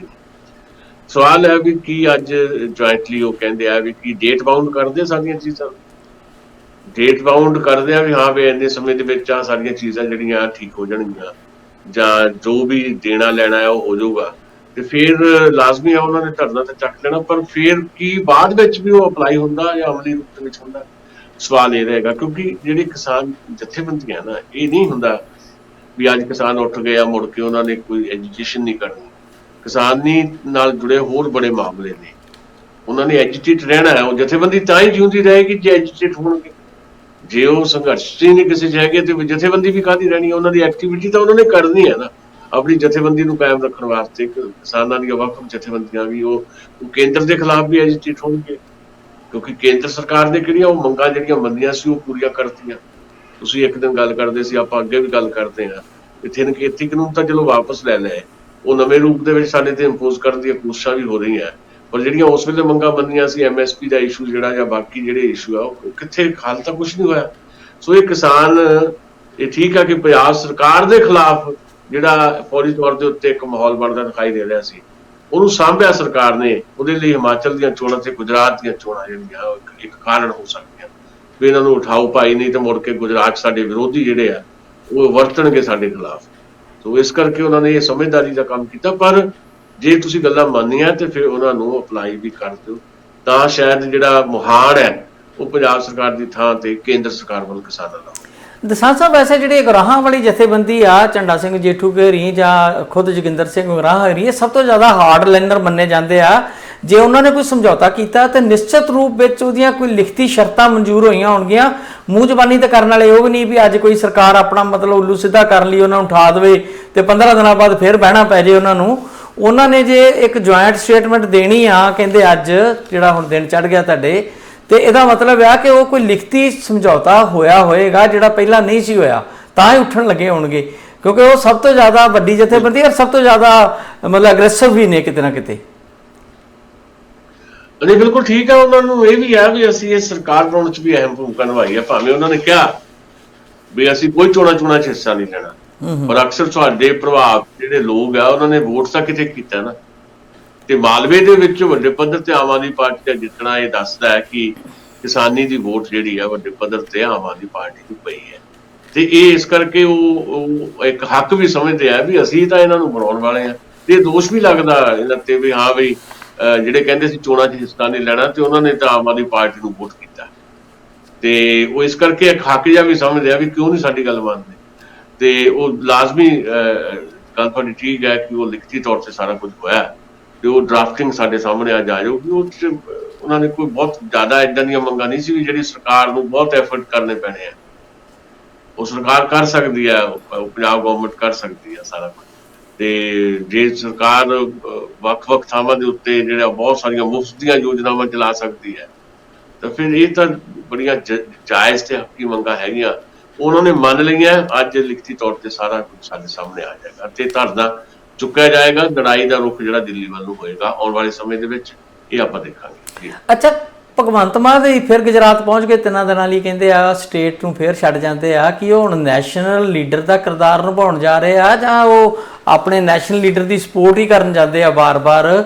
ਉਹਨਾਂ ਦੇ ਬੜੀਆਂ ਭਾਰੀ ਜ਼ਿੰਮੇਵਾਰੀਆਂ ਨੇ ਪੰਜਾਬ ਦੀਆਂ, ਬੜੀ ਵੱਡੀ ਸਟੇਟ ਆ। ਹਾਲਾਂਕਿ ਕਹਿ ਕੇ ਹਟेंगे ਬਹੁਤ ਛੋਟੇ ਰਹਿ ਗਏ ਅਸੀਂ, ਉਹਦੇ ਬਾਵਜੂਦ ਵੀ ਇੱਕ ਬੜੀ ਸੈਂਸਿਟਿਵ ਤੇ ਇਸ ਤਰ੍ਹਾਂ ਦੀ ਸਟੇਟ ਹੈ ਜਿਹਦੇ ਵਿੱਚ ਕੋਈ ਵੀ ਐਕਸ਼ਨ ਹੁੰਦਾ ਸਾਰੇ ਹਿੰਦੁਸਤਾਨ 'ਚ ਉਹਦਾ ਅਸਰ ਹੁੰਦਾ। ਜਿਵੇਂ ਅਸੀਂ ਅਨੰਦਪੁਰ ਦੇ ਮਤੇ ਦੀ ਗੱਲ ਕਰਕੇ ਹਟੇ ਹਾਂ, ਸਮੁੱਚੀ ਰਾਜਨੀਤੀ ਤੇ ਅਸਰ ਹੁੰਦਾ ਪੰਜਾਬ ਦੀ ਸਿਆਸਤ ਦਾ। ਤੇ ਬਾਰ-ਬਾਰ ਭਗਵੰਤ ਮਾਨ ਦਾ ਉੱਥੇ ਜਾਣਾ, ਕੀ ਉਹ ਕੱਲ੍ਹ ਨੂੰ ਨੈਸ਼ਨਲ ਲੀਡਰ ਬਣਨਾ ਚਾਹੁੰਦੇ ਆ ਜਾਂ ਫਿਰ ਉਹ ਘੱਟੋ ਘੱਟ ਆਪਣੇ ਲੀਡਰ ਨੂੰ ਹੀ ਇਸ ਤਰ੍ਹਾਂ ਸਟੈਬਲਿਸ਼ ਕਰਨਾ ਚਾਹ ਰਹੇ ਆ? ਨਹੀਂ, ਇੱਕ ਚਿਹਰੇ ਬਣ ਜਾਇਆ ਕਰਦੇ ਆ। ਦੇਖੋ ਜੀ, ਹੁਣ ਅਰਵਿੰਦ ਕੇਜਰੀਵਾਲ ਇੱਕ ਚਿਹਰਾ ਆ। ਅਰਵਿੰਦ ਕੇਜਰੀਵਾਲ ਆਮ ਆਦਮੀ ਪਾਰਟੀ ਦਾ ਚਿਹਰਾ ਆ, ਦਿੱਲੀ ਦੇ ਮੁੱਖ ਮੰਤਰੀ ਹੈ, ਤੇ ਇੱਥੋਂ ਤੱਕ ਹੈ ਕਿ ਮੀਡੀਆ ਵੀ ਉਭਾਰ ਰਿਹਾ ਉਹਨਾਂ ਨੂੰ। ਏਦਾਂ ਹੀ ਭਗਵੰਤ ਮਾਨ ਵੀ ਇੱਕ ਫੇਸ ਬਣ ਚੁੱਕਿਆ। ਹੁਣ ਭਗਵੰਤ ਮਾਨ ਦਿੱਲੀ ਤੋਂ ਬਾਅਦ ਜਦੋਂ ਪੰਜਾਬ ਦੇ ਵਿੱਚ ਆਮ ਆਦਮੀ ਪਾਰਟੀ ਸਰਕਾਰ ਬਣਦੀ ਹੈ, ਤੇ ਭਗਵੰਤ ਮਾਨ ਦੇ ਫੇਸ ਨੂੰ ਜਿਹੜਾ ਆ ਉਹਦੀ ਇੱਕ ਵੈਲਿਊ ਬਣੀ ਹੈ, ਤੇ ਉਹ ਫਿਰ ਪੰਜਾਬ ਦੇ ਹਵਾਲੇ ਨਾਲ ਉਹਨੂੰ ਇਨਕੈਸ਼ ਕਰਨ ਦੀ ਤਾਂ ਕੋਸ਼ਿਸ਼ ਹੋਏਗੀ ਨਾ। ਇਸ ਕਰਕੇ ਭਗਵੰਤ ਮਾਨ ਨੂੰ ਆਮ ਆਦਮੀ ਪਾਰਟੀ ਦੇ ਪੰਜਾਬ ਦੇ ਕਨਵੀਨਰ ਵੀ ਹੈ ਜਾਂ ਪ੍ਰਧਾਨ ਹੈ, ਤੇ ਉਹਨਾਂ ਨੂੰ ਫਿਰ ਬਾਰ-ਬਾਰ ਲਿਆਇਆ ਜਾਂਦਾ ਜਿੱਥੇ ਜ਼ਰੂਰਤ ਹੈ। ਪਰ ਹੈਰਾਨੀ ਵਾਲੀ ਗੱਲ ਹੈ ਕਿ ਜਿਹੜਾ ਸਭ ਤੋਂ ਮਤਲਬ ਪੰਜਾਬ ਦਾ ਹਿੱਸਾ ਰਿਹਾ ਹਿਮਾਚਲ, ਉੱਥੇ ਭਗਵੰਤ ਮਾਨ ਹੋਣੀ ਬਹੁਤ ਘੱਟ ਗਏ। ਪਹਿਲਾਂ ਗਏ ਆ, ਬਹੁਤੇ ਦੌਰੇ ਗੁਜਰਾਤ ਦੇ, ਜਿੱਥੇ ਉਹਨਾਂ ਨੇ ਹਾਲੇ ਚੋਣਾਂ ਦੀਆਂ ਤਰੀਕਾਂ ਵੀ ਨਹੀਂ ਐਲਾਨੀਆਂ। ਤੇ ਇਹਦਾ ਮਤਲਬ ਹੈ ਆਮ ਆਦਮੀ ਪਾਰਟੀ ਗੁਜਰਾਤ ਨੂੰ ਬਹੁਤ ਸੀਰੀਅਸਲੀ ਲੈ ਰਹੀ ਹੈ।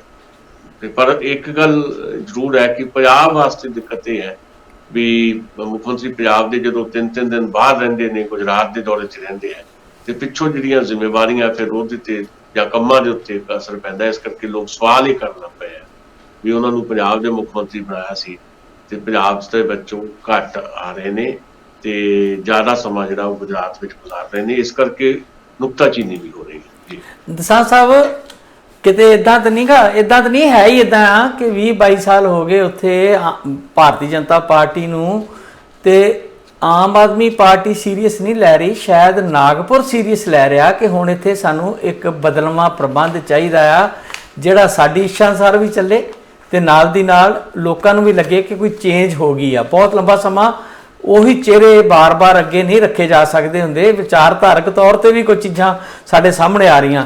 ਜਿਹੜੇ ਬਿਆਨ ਕੇਜਰੀਵਾਲ ਰਣੀ ਗੁਜਰਾਤ 'ਚ ਦੇ ਰਹੇ ਆ ਕਿ ਉਹ ਪੰਜਾਬ 'ਚ ਆ ਕੇ ਦੇ ਸਕਦੇ ਆ? ਦੇਖੋ, ਅਸੀਂ ਕੇਜਰੀਵਾਲ ਦੀ ਜਿਹੜੀ ਆਈਡੀਓਲੋਜੀ ਬਾਰੇ ਅਕਸਰ ਚਰਚਾ ਕਰਦੇ ਹਾਂ ਕਿ ਉਹਨਾਂ ਦੇ ਵਿੱਚੋਂ ਲੱਗਦਾ ਪ੍ਰਭਾਵ ਏਦਾਂ ਪੈਂਦਾ ਵੀ ਉਹ ਆਰਐਸਐਸ ਦਾ ਜਿਹੜਾ ਪ੍ਰੋਗਰਾਮ ਜਾਂ ਏਜੰਡਾ ਉਹਨੂੰ ਹੀ ਅੱਗੇ ਵਧਾ ਰਹੇ ਆ। ਤੇ ਪਰ ਇਹ ਜ਼ਰੂਰ ਹੈ ਕਿ ਉਹ ਦੇਖਦੇ ਆ ਜਿੱਥੇ ਜਾਂਦੇ ਉਹਦੇ ਮੁਤਾਬਕ ਹੀ ਬਿਆਨਬਾਜ਼ੀ ਕਰਦੇ ਆ।